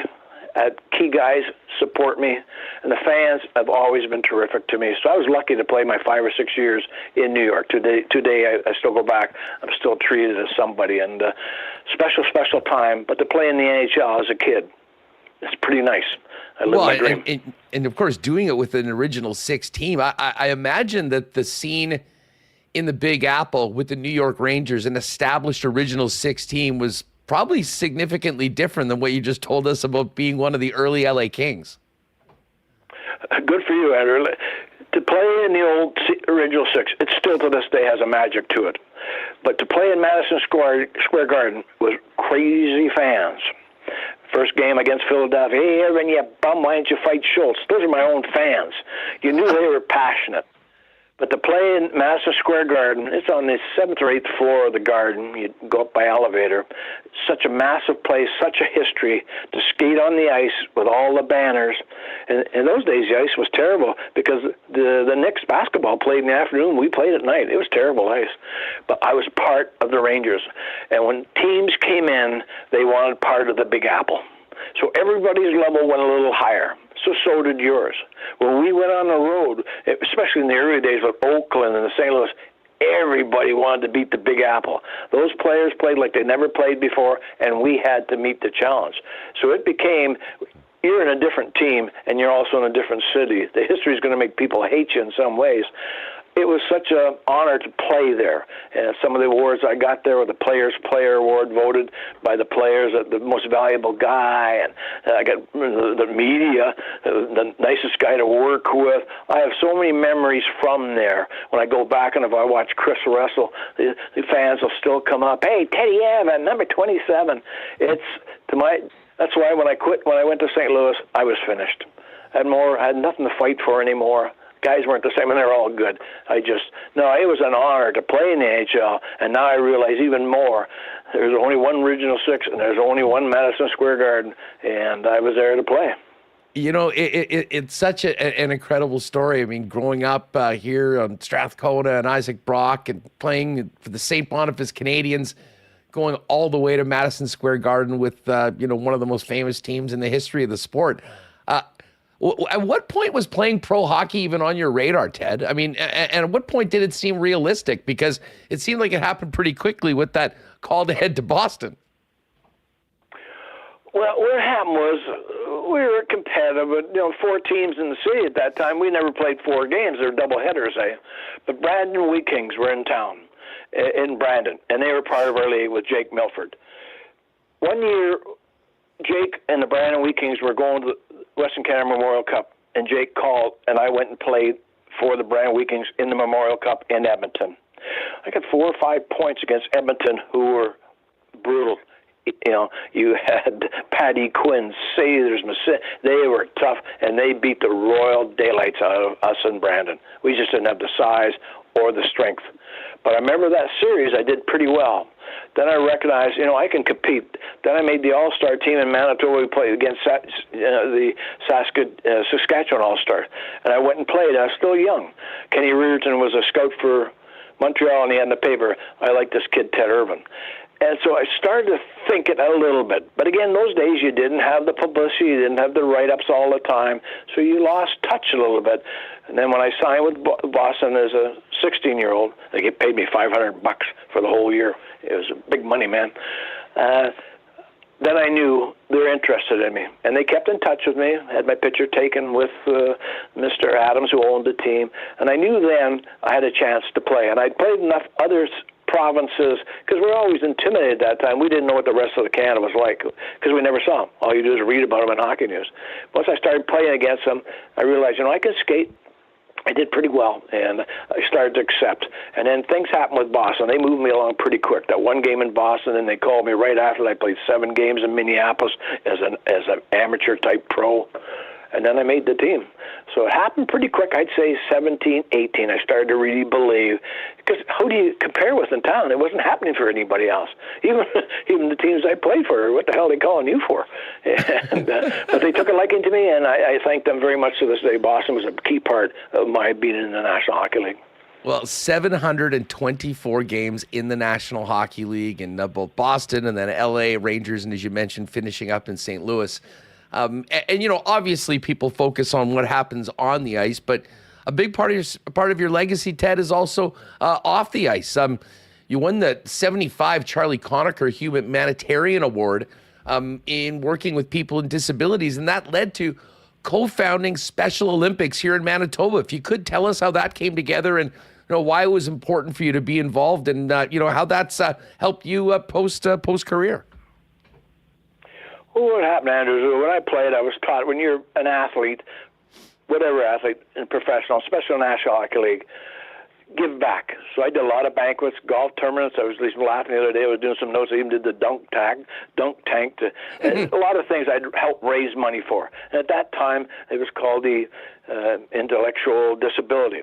When I was younger in my career, a guy named Don McKenzie held a camp for ex-pros to get us in shape, and we played an exhibition game. And I remember we raised some money, and I was with Don. We went to the government with a check to support the disabled, and they basically said, I said, can we put these kids on skates? No, they can't do it. And from that phrase, from there, I remember I was always involved, and I did a lot of stuff with the handicapped. And then New York Rangers submitted my name, and I won that trophy. And that was big. It was 1,500 people, Bobby Hall, Gordie Howe. The previous other winners were John Beliveau, and then there's Gretzky and Orr. So I take great pride to have my name surrounded. It's not my stats. It was the ability of all the guys to give to the community, and to this day, NHL players still do in a good fashion. So then that happened. I went to the World Games. I met the Kennedy family. I went to the 4th World Games, and I met some people from Special Olympics, a guy named Harry Red Foster. When I quit hockey, I was lost. I was going through a transition, and nothing to do. Winnipeg Jets had approached me with WHA, Teddy Green. It just wasn't there for me anymore. I remember I got a call from Harry Red Foster, Special Olympics, says, Ted, there's no chapter in Manitoba. Special Olympics is a movement around the world because of the Kennedy family. Would you start a chapter in Manitoba? And I said, I'd love to. And that's where it started. I went to the school that day, and they were working hard with the disabled kids. And I said, I'm here to start Manitoba Special Olympics. And they said, leave the building, please. You guys are elitism. And they weren't mean-spirited. They were doing great week. I did. Phone Harry Red. He says, keep working at it, Ted. And I did. That's when Dan Johnson came on the scene. His sports background, political background, and just good friendship. That's how we got started. The Manitoba Special Olympics. Started the crowds. We had no money. We raised it. And it was the greatest experience in my life. And I thank Special Olympics to this day for coming into my life at a time when I needed some support. So I always laugh at people, oh boy, you've given to the Special Olympics. I've been with these people 4 years. I'm looking at 4 pictures in my office right now of thank yous from Special Olympians. I have a good friend I just speak the other night, a 33-year-old kid from Whitby who just lost his championship in baseball. He's been friends of mine for years. Special Olympics have made a difference in my life. So being a part of starting it here in Manitoba, when I went into the Manitoba Sports Hall of Fame, the guys from OB were there, Kelly and Jimmy Rod, they said, what do you think? What do you think? I said, there's a girl going in named Brita Hall. She's going to the Manitoba Special, she's going to the Hall of Fame with me. I'm going, how did this happen? Her first Special Olympian going into the Sports Hall of Fame, and I'm going with her. That's a highlight of my life. I had a great career, but to be able to be part of these other people's lives and see how far it's grown in this world, I'm very, very proud to be a small part of that whole movement. It is just an incredible story and an amazing part of your legacy, Ted. And it's important for us to be able to talk about that. I mean, Special Olympics is, I think most people know, does such amazing work all around the world. But here, and you're still involved. I mean, we were just talking before we went on the air. You're actually going to be doing another gig for Special O tomorrow, helping them continue raise important funds here in Manitoba. Yeah, they reached out and asked me to be the speaker, which is very kind. Why it's kind is I've had 2 weeks of reviewing who I am in my life from hockey and Special O and the media work. I mean, I had a great love. I've been supported by the media very, very well in this town and New York. And so it gave me a chance to review. Yeah, and I'm going to speak at the gala dinner to help raise some more money for Special O. As the Kennedy family always said, we got to give them more sports, more option, and include them more. And I've been part of it for a lot of years. And now Special O has a big dinner, going to raise some good money, and it's going to go to a good cause, which is all these young athletes who deserve a chance to play all sports. Well, Ted, it's it's just such an amazing, lasting legacy here from not just what you've done on the ice, but certainly with that charity that is so important to so many people. And it's going to be a busy time for you. Of course, you've got the Special O event tomorrow, and then Thursday, November 7th, going into the Manitoba Sports Hall of Fame. I know this is, you mentioned, what a great honor this is for you. I know your family will be very excited about this. I think most people are probably aware, but your son is one of the biggest international stars in professional wrestling, Chris Jericho, of course, Chris Irvine. What did your son have to say about getting into the Hall of Fame? I imagine I know that he's incredibly proud of you. This is something I'm sure the entire family is going to be celebrating in November. Sure are, and I have a wonderful daughter in California. But Chris phoned. He said, "Dad, I got the reports here. Congratulations." I said, "I really appreciate it, Chris. I appreciate the award." He said to me, "Took him too damn long." And I have a lot of respect for Chris because I've been able to play pro sports. I've been able to grow with him when he wanted to be a wrestler at 13, 14, when they told him you can't do it, and look where he's at. So I'm allowed in the dressing room with the wrestlers, and I get the inside scoop. I can be a mentor to so many of them. So Chris and my relationship is more than sports. He has a cruise. I'm the ambassador on the cruise. He's allowed me to give an hour talk, and it's called Unsung Heroes. So Chris and I relate very well. I'm very, very, very proud of what he does for other charities, what people don't know a lot about. But his whole life has been wonderful, and so is my daughter. Now, I'm a very, very lucky man where I'm at in my life, my family, and all the awards and accolades I get, and I got people like you reaching out and say, "Hey, Ted," and I appreciate it very, very much. Just from a dad's perspective, for someone that, played hockey at the highest level in the ultra competitive nature of the National Hockey League, were you into wrestling? What did you think when he said he was going to do it? And what's it been like watching him go from gyms and the Tony Condello trip up north in Manitoba to Wembley Stadium and the biggest arenas in the world? It's been quite a journey. Tony Condello and Doc Holloway, they were paid a hot dog or whatever it was to put up the gym. What does it mean to me is I'm lucky with Chris. I've been able to go see him a lot of places. I drove him he wanted to be a wrestler. My family was wrestling fans, as I say, Hockey Night in Canada and wrestling Maple Leaf Garden. So we've always watched it on TV, and Chris had the bug for it, and he was given tickets when he was 13, 14 by his aunts. And we went to the arena, and he got into it. He loved the sport. He loved the theatrics. He loved it. And he went to Red River, got his media degree or whatever you call it, Jesse the Body and Ventura. I introduced him to him. He said, "Chris, be ready for a life of pain and get your education." Chris put his heart and soul in it, and now he's doing what he loves to do. But I've been in wrestling. I've been into Las Vegas, where he's been dropped in his head, where the Mexican wrestlers, "You better get back there," where he's been concussed. I've seen him fight. He's one of the mothers I've ever seen in my life. But Andrew, wrestling isn't real, and Chris has got a great voice. He can talk his way in and out of so many things on TV. He's a marvelous entertainer. He takes care of his body. He promotes the sport. He's a value to all the young people, to the owners of wrestling. He's living his dream, and he's put the effort into it, and he's paying it back, helping out as he is right now. Yeah, I'm a real player. I enjoy talking to him. He's in a different world, but with me, I can talk to him because of hockey. I've been there, done that. He shares with me, and that's really a special father and son relationship. Ted Irvine with us. Ted, well, I can tell you this. I don't think you'll be the last member of the Irvine family in Halls of Fame, because we know Chris is going to be in a few, that's for sure. But coming up November 7th, Sport Manitoba and the Manitoba Sports Hall of Fame.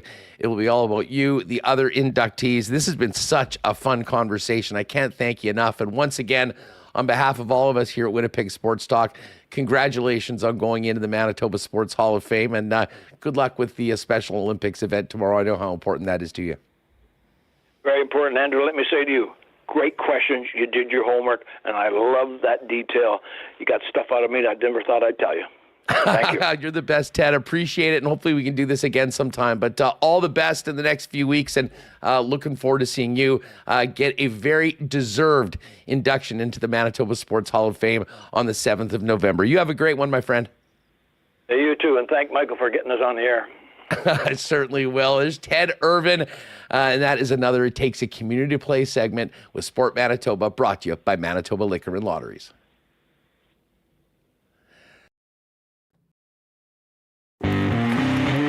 we're not just for the showboats or the champions. We're here for the good ones. The ones who work hard and show up for others not to get recognized, but because it's the right thing to do. We'd like to think that our good intentions show up in our beer. We keep working to perfect it, not because we want fame or fanfare, but because you deserve it.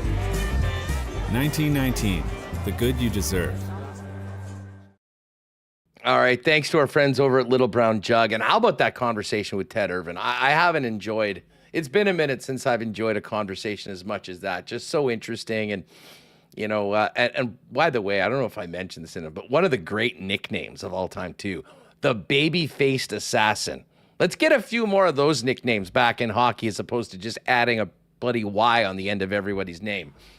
But I digress.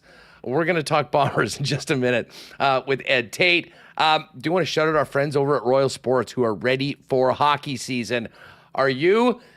If you're getting back on the ice right now as hockey gets going around the province, one stop to Royal Sports is all you need to get ready to drop the puck.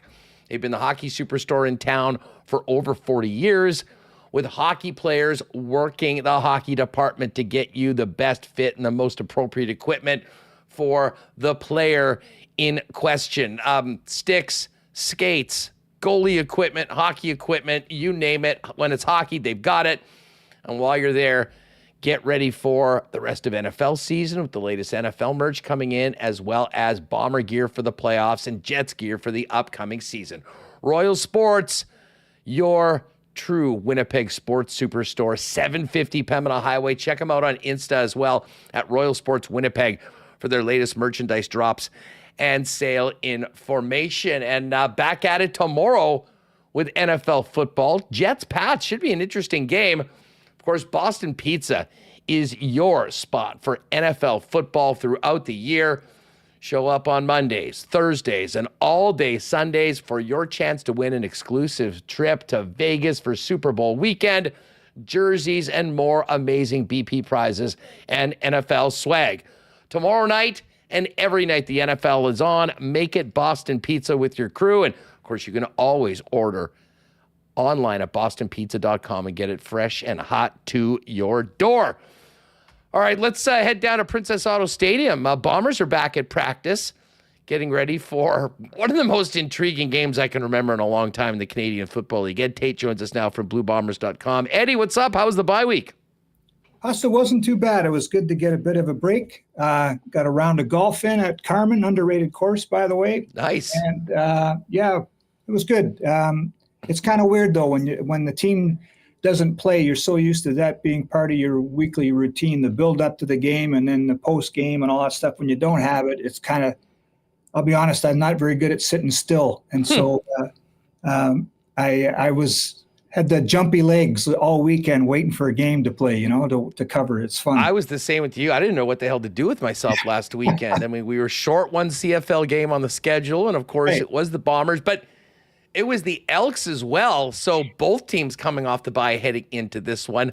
I will say I did appreciate the Toronto Argonauts going into BC and getting, I mean, if the Bombers are able to take care of business this week, they really can have a stranglehold on first place in the West, thanks to Chad Kelly and the Argos going in and getting that big win on the West Coast. Yeah, it was a bit of an eye-opener for me. I thought the Lions had been pointed in the right direction, and they had protection problems, I thought, keeping Nathan Rourke and Vernon Adams upright.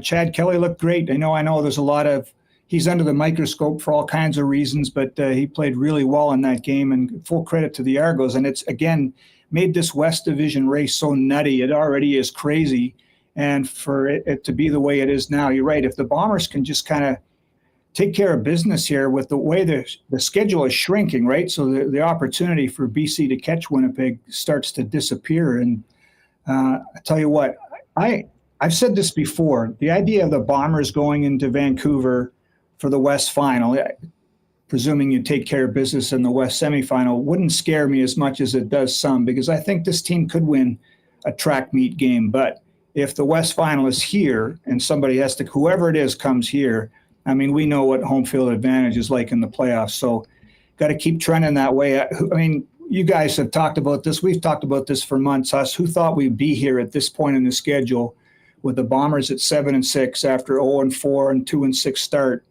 and be in first place in the division? It's just nuts. It is. I mean, to even consider this seemed preposterous a few weeks ago, and yet here they are.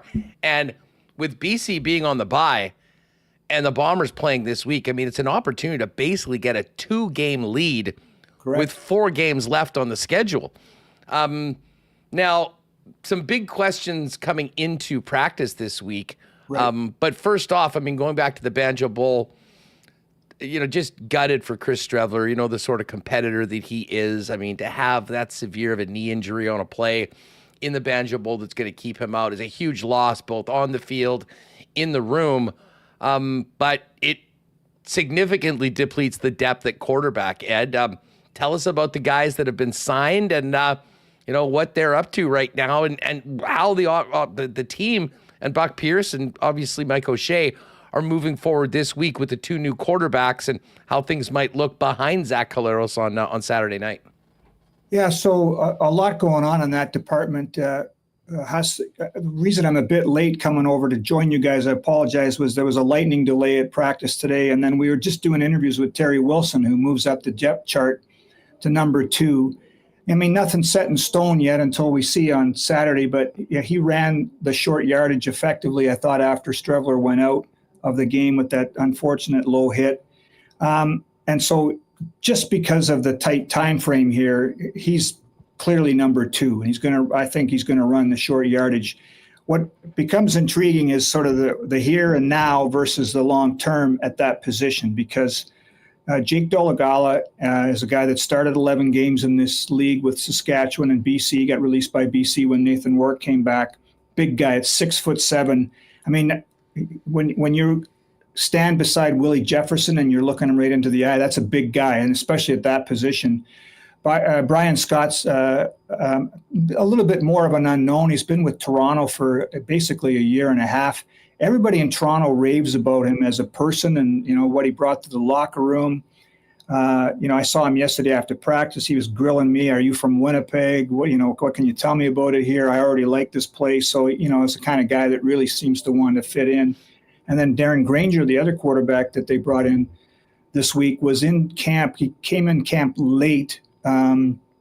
Georgia State guy, real good prospect, got hurt in that Calgary preseason game, but they like him enough that they brought him back in this practice roster expansion. I don't think he's going to be in the mix here for reps or, a game check.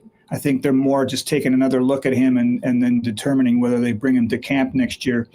The other 2 guys, it's interesting because with Chris Streveler's unfortunate injury, that's probably a year, right, where you're talking about coming back from something like that. So that's next September. He's signed only a 1-year deal. So there's a lot of mystery to me, not just for who addresses the third stringer this week and down the stretch of the rest of the season here, but what this does for the quarterback picture beyond this season, because it starts to get fascinating when you look at it that way.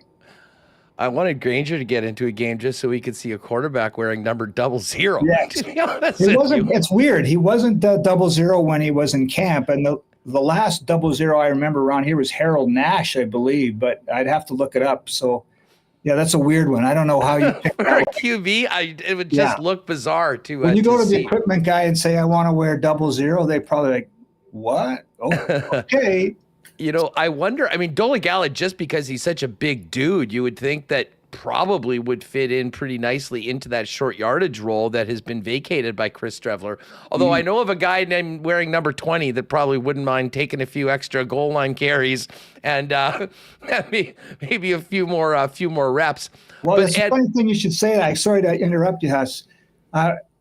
Before the Banjo Bowl, to your point about number 20 wanting to get some reps near the goal line, didn't have a touchdown this year, which is the weirdest stat in the CFL. And I was just telling someone this story earlier today. Before the Banjo Bowl, I went to interview Brady, and Lucky Whitehead was sitting in the locker stall beside him, and I forget who it was on the other side. It might have been Johnny Augustine. And they were kind of whispering to me, ask him about the end zone, ask him about the end zone. And it went right over my head at first. I said to Brady, did something happen in the end zone today? Like, it was a closed practice. What do you mean? He said, no. They're bugging me because I haven't been in the end zone yet this year. So that's a funny story. And then I think it's to your point, when you get near the goal line, we've seen BC do it with Mackey, the fullback. You could have some direct snaps right to 20, and I'm sure he would plow his way in on short yardage too. Yeah, and he would be more than happy to get that opportunity Absolutely. to get into the end zone. Although, pretty hard to fault the Bombers for calling things the way that it's been, with the way that they've been winning and how effective Chris Streveler is in those short yardage situations. And I think there is something to be said for maybe easing up the amount of hits your number one running back is taking. But those guys want to get 6, and I'm sure that'll happen soon for Brady. Ed, listen, as I mentioned, I think Dolegala can probably slide into that, third string spot. My concern moving forward is hopefully a bridge that will not have to be crossed, but it's what if Zach Collaros gets hurt? Mm-hmm. And I guess I look at this group and wonder, do they have a guy that could come in relief of Zach Collaros if he gets knocked out of a game and win against top competition in the Grey Cup playoffs? And it does make me think about some other options, or maybe if Kyle Walters isn't done, considering how late the CFL trade deadline is. I heard you and Jeff talking about that on your show last week, and it was a great conversation about it. The trade deadline, do you go and add another veteran piece? And I'm not sure that happens now with Dolegala and Scott being brought in, and with their faith in Terry Wilson. But it is an interesting talking point. The thing that I think throws a bit of a wrench into that, Huss, is that the trading deadline's in a few weeks, and who's out of it in the CFL playoffs right now, right? I mean, Hamilton's not going to deal anybody. I mean, as cool as it would be to see Bo Levi Mitchell or somebody like that flipped, because they're not out of the playoffs right now, and he's leading. If they lose to Toronto this week, they basically are cooked, though. Right. I mean, and that, to me, this becomes a more realistic conversation if Toronto beats Hamilton on the weekend, because Hamilton would have to run the table and have the Argos lose out, which obviously is highly unlikely. Well, I was talking to Jeff at practice today, and he just kind of blew me off. But the way the West is kind of eating itself right now, too, wouldn't it be wild if Hamilton stayed into the idea of a West crossover? I mean, it's not out of the realm of possibility. It's a long shot, but the way this season has gone, I wouldn't rule out anything. But back to your original point, I'm not sure what the Bombers would do. You have to kind of get a lay of the land in the next few weeks. And if someone pops off the page at practice here, one of those other guys like Jake or Brian, and Terry Wilson too, then maybe you get more faith in that. But it is a bit of a mystery, and that's the cross your fingers and knock on wood that nothing happens to Zach. But that's just not the way football works, right? Just when you think you're prepared, things get goofy. And then the other thing is, having two proven guys, we've seen in the last few weeks too in BC and now even in Edmonton, it's a luxury, but sometimes it's a distraction too, and a weird one, because I thought the quarterback change in that BC Toronto game was odd, because of Nathan had just started to get the hang of things, it looked like, before halftime. The last thing he did was score a touchdown. That's right. And so you've got that, and then up in Edmonton now, where the Bombers are going on Saturday. I mean, Trey Ford's he's dynamic, he's exciting, but McLeod Bethel-Thompson has helped get those guys back into the conversation, and so that's the part of the double-edged sword part of this whole having depth at that position, especially that position with so many eyeballs on it all the time, and how that can split a locker room if you don't pick the right guy and things go sideways. Well, speaking of the Elks quarterback, I know you had his brother Tyrell Ford in on the huddle. I'm already asking my pals at Coolbet to get me a prop on a Tyrell Ford pick for the weekend at the expense of his brother. But I mean, such a cool side story to this game. But to be honest, it really is a side story because of what's at stake here. I mean, a win for the Bombers, we talked about it. They could have a stranglehold on the division. A loss to the Elks puts Edmonton, who was 0-7, one game back of Edmonton and BC. Right. If I'm not mistaken, they have the tiebreaker against the BC Lions, and obviously would go a long way to potentially having a tiebreaker against the Bombers with that first win. It really is fascinating. And like, as much as the Bombers can put themselves in a great position, if they don't win, they are right back in the middle of now a three-way dogfight. Yeah, this back-to-back is, you're right about the Ford versus Ford thing being kind of the secondary story to what's happening with the division.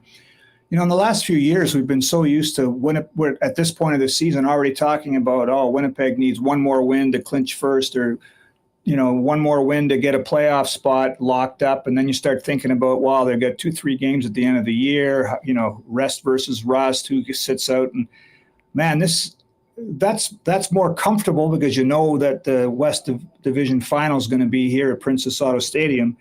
But there's also kind of an appealing part to seeing this crazy, crazy fight to the finish from 1 to 5 too, right? As you said, who would have thought in mid-July or even early August that we'd be talking about the Elks being right in the mix here? But so that part of that makes this appealing too, to try to cover and watch in the next few weeks, because there's no game that's going to be that doesn't mean anything on the standings. It's crazy, and I can't remember it being this crazy for a long time in this division. Well, I know, and something else Jeff and I'll get into after the program on CFL 110 is the other game in the West this week.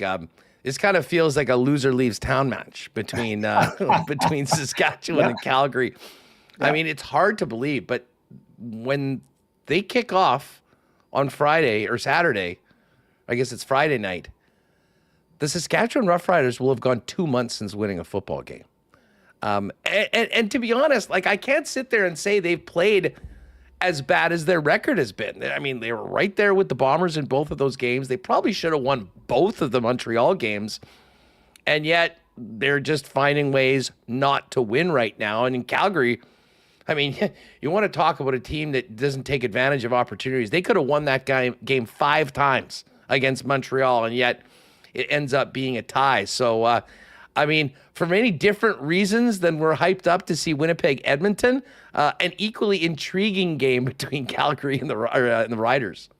Yeah, so is the loser leaves town thing a wrestling term, Huss? I'm not a wrestler. Okay, I love it. That is a wrestling term. I'm going to write that down. I'm stealing that.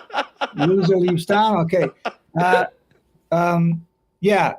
What's interesting is that, you know, reports out of Regina yesterday, I guess, were that Corey Mace lost it in the middle of practice too and stopped everybody, and it was I like how they termed this profanity-laced tirade, which I will probably write down and steal too. It just means he sweared a lot, which I think says something about where they're at right now too.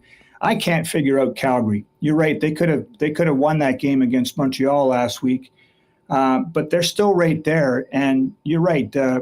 This is a massive game for late September for it to be that important for two teams, because you're right. The team that wins suddenly has some momentum in a crazy division, and the other team just feels like you're starting to sink a little bit. And the way the Riders have gone post Labor Day the last few years, that's got to be in a lot of guys' heads, even though they've made the coaching change and there's a lot of new faces there. When you go 0-4 for a couple seasons after Labor Day, that's one of the goofiest stats in the CFL. And then again, Calgary, a chance to kind of breathe new life into your season again, right? If you tie the Grey Cup champs and then take care of business against a rival like that, suddenly you've got wind in your sails too. And again, nothing will surprise me now with the way this season has already gone. The last few weeks are going to be really fun. Yeah, and a win for Calgary would put Calgary and Saskatchewan both at 5-8-1. Edmonton going into this week is at 5-8. BC 7-7, Winnipeg 7-6. I cannot remember any season like this previously, with every team conceivably still having a chance, and both teams and all teams looking great at some point and very mid at others. Eddie, it was great news to hear Stanley Bryant back at practice. And listen, even more so now, protecting Zach Collaros is absolutely paramount for this team moving forward.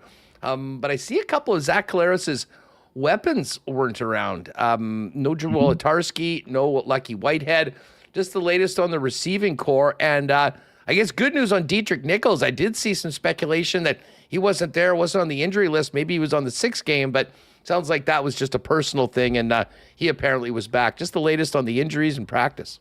Yeah, first on the Nichols thing, that was kind of, to be honest, much ado about nothing. He just was away for personal reasons, and so he was back at practice today. So you're right, that's important because that secondary is going to have a lot of work on the weekend trying to defend Trey Ford. Stanley Bryant back at left tackle feels just like that, comfortable pair of shoes, right? You need to get him back out there. I think they got some answers on Kendall Randolph. Like he's not starting now, but boy, he played really well, I thought, at guard and tackle when Stanley was down. And so then to the receiving core, Drew Wolitarsky hurt his ribs again, which is unfortunate because, boy, even in the Banjo Bowl, he had a couple of second down conversion catches, which is what he does. He brings so much energy. So you take him and Streveler out. That's kind of a thing that you can't really measure statistically, but there's an energy tangible that's loses a little bit with those two guys out. So the receiving core the last couple of days has said Kevin Clarcius, the big Canadian, replacing Drew Wolitarsky. This guy's got massive mitts, man. I think he's going to be a real neat weapon for this team going forward, and he's got a bright future. And then the other guy that's getting a lot of work is Carrick Wheatfall. Lucky Whitehead's been around, but he got nicked up in the Labor Day game and has kind of toughed it out. I'm not sure what his status is yet, if they're just giving him a rest or if he's actually going to be out. But Carrick Wheatfall, if you remember in that Ottawa game way back early in the year, he had that big catch, 70-some yards. I think it's still the longest play from scrimmage for the Bombers this year. They really like him. So he's healthy now. He's taken Josh Johnston's spot, who got released. And, so that's sort of where we're at with that. Again, it's just been this year where, Kyrie Wilson was practicing today. He might come back, but Adam Bighill's out. It's just, kind of a revolving door to the infirmary. It's too bad, but this team has kind of persevered through it, and here we are. Just quickly on Stanley, I mean, obviously it was a really concerning incident against Hamilton, and then I think people may be more concerned that a guy that they thought might play wasn't in either of the Saskatchewan games. How's he looking? How's he feeling? And his big 66 back to normal heading into the weekend.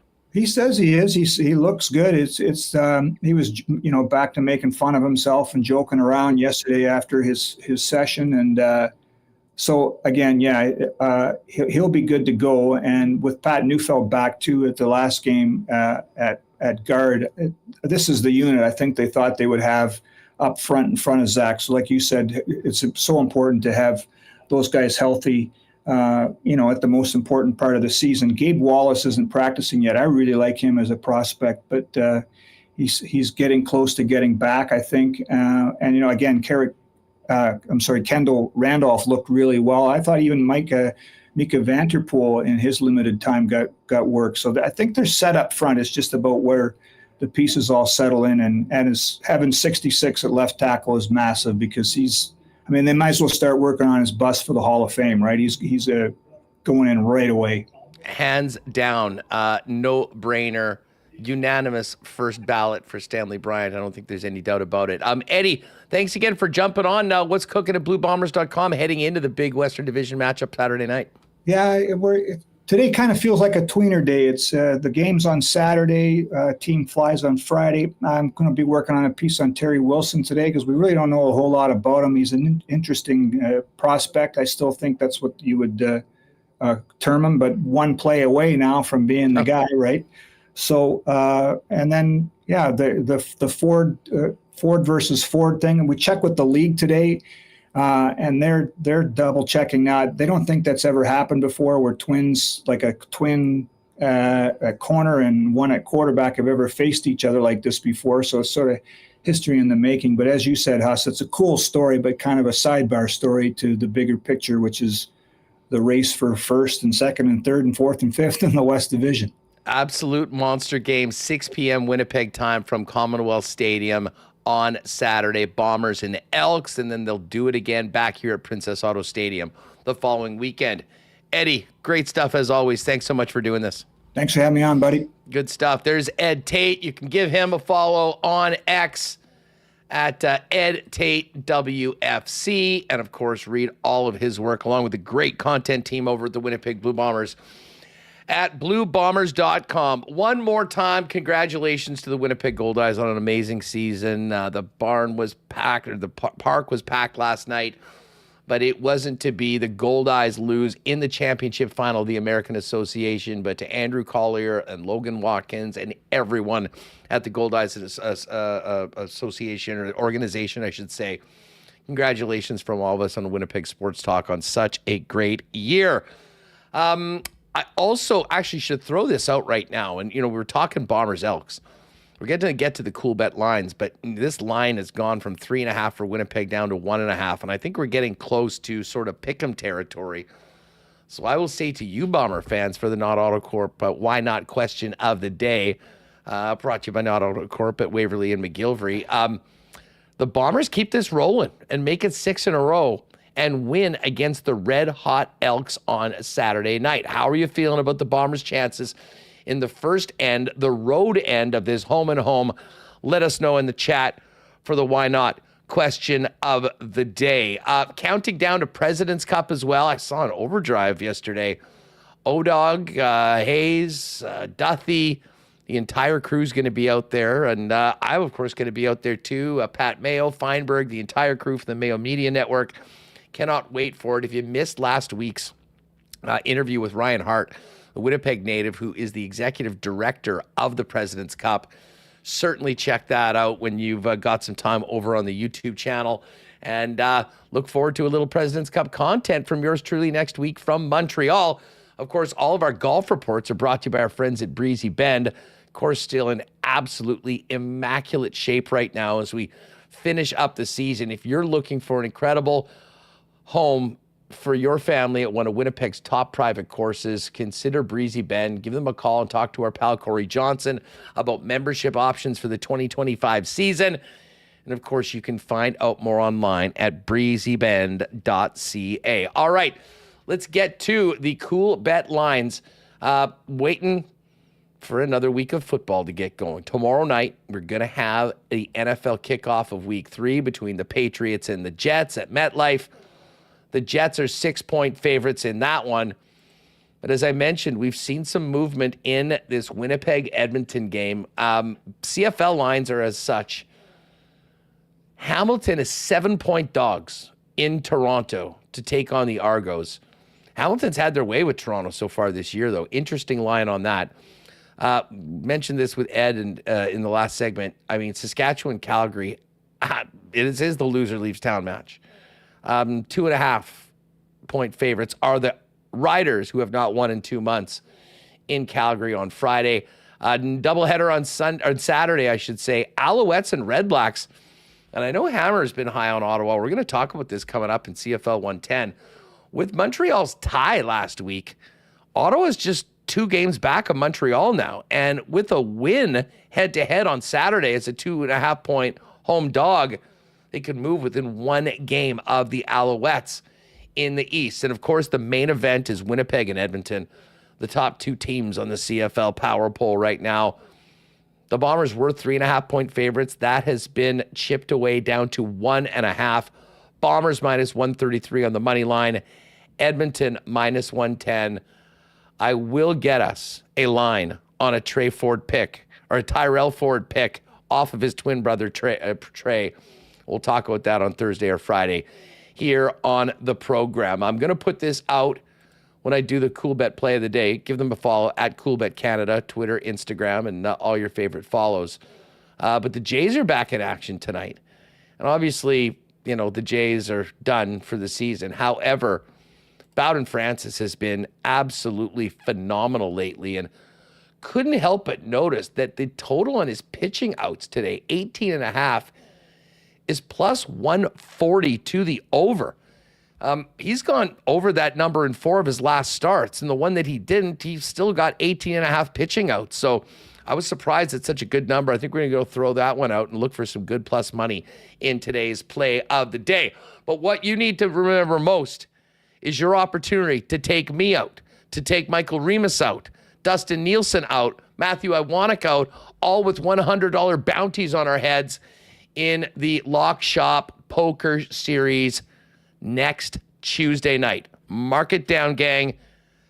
Tuesday, September 24th, the second poker tourney with our friends at Edmonton Sports Talk. The first one was so much fun. It's basically a $30 entry, 20 euros. And as we mentioned, there is $100 on not just mine and Dusty's heads, but now after Remis finished second and I want to finish fifth last time, on their heads as well. So extra $400 just added into the pot if you can take out one of the four aforementioned guys. What you're going to do is get on over to Coolbet. By the way, if you haven't played a Coolbet before, use the promo code WST. Get a 100% bonus up to $200 on your first deposit. And you obviously can get into the sports book. If you click on poker, download the poker app, the software right there, and then get on over into tournaments. Type in Lock Shop. You'll see it there. Enter, reserve your spot, and join us next Tuesday for the Lock Shop WST EST Poker Night number 2. Cannot wait for that. And even if someone takes me out, I might see if I can get a bounty on Dusty or Remis coming up on it. Again, it's all there at Coolbet. Lock Shop tomorrow. Iwanek's actually going to be in for me. Remis and I are planning on being down at Hockey for All Center doing a bunch of stuff before the show. But they'll have the CFL picks. I'll get to them on the program here. And then the big Friday NFL Lock Shop where we look to bang out some more winners again after a 2-2 week last week with so many massive upsets in the National Football League. All right, Remo, we've got CFL 110 coming up in just a few minutes with Jeff Hamilton. But let's get to the track. And neither of us have been doing any fine work so far this week.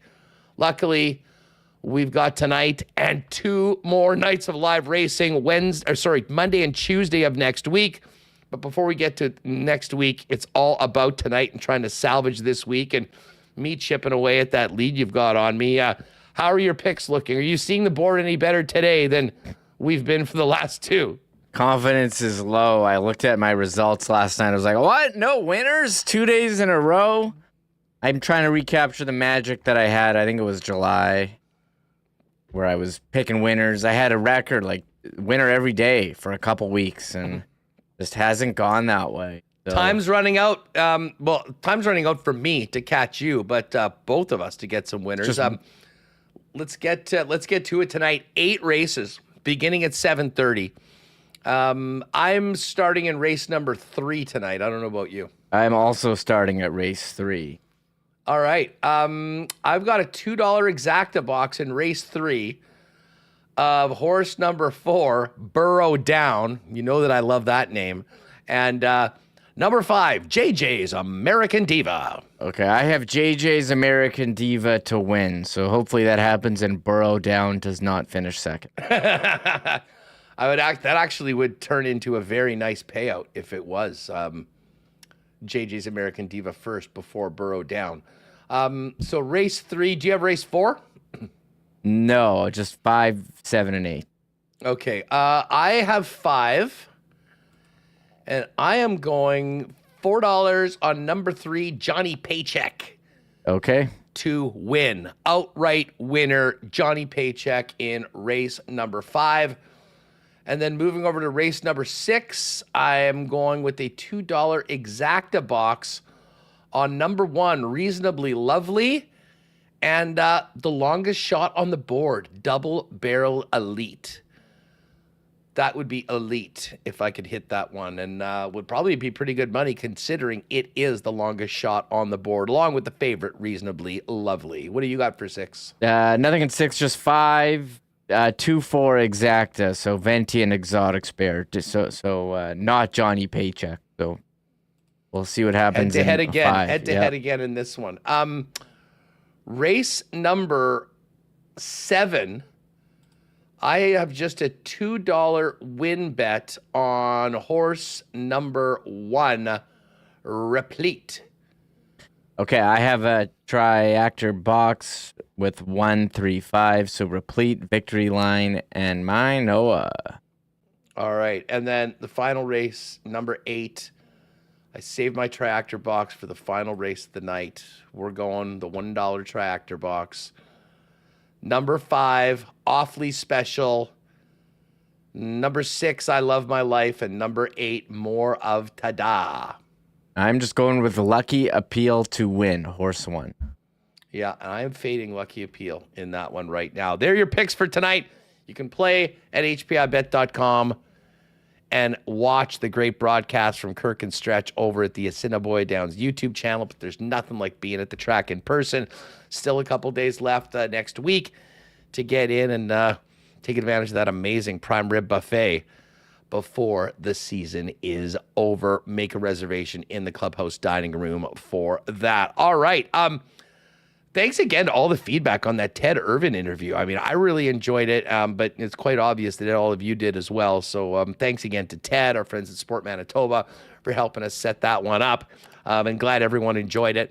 Thanks to Billeck and, of course, Eddie Tait for joining us on today's episode of Winnipeg Sports Talk. But for those of you that are with us live on YouTube, do not go anywhere, because in a matter of minutes, Jeff Hamilton and I will be firing up the latest edition of CFL 110, brought to you by Garage Living Winnipeg, right here on Winnipeg Sports Talk. Tomorrow, we hope to be coming to you from down at Hockey for All Center as Winnipeg Jets training camp gets underway.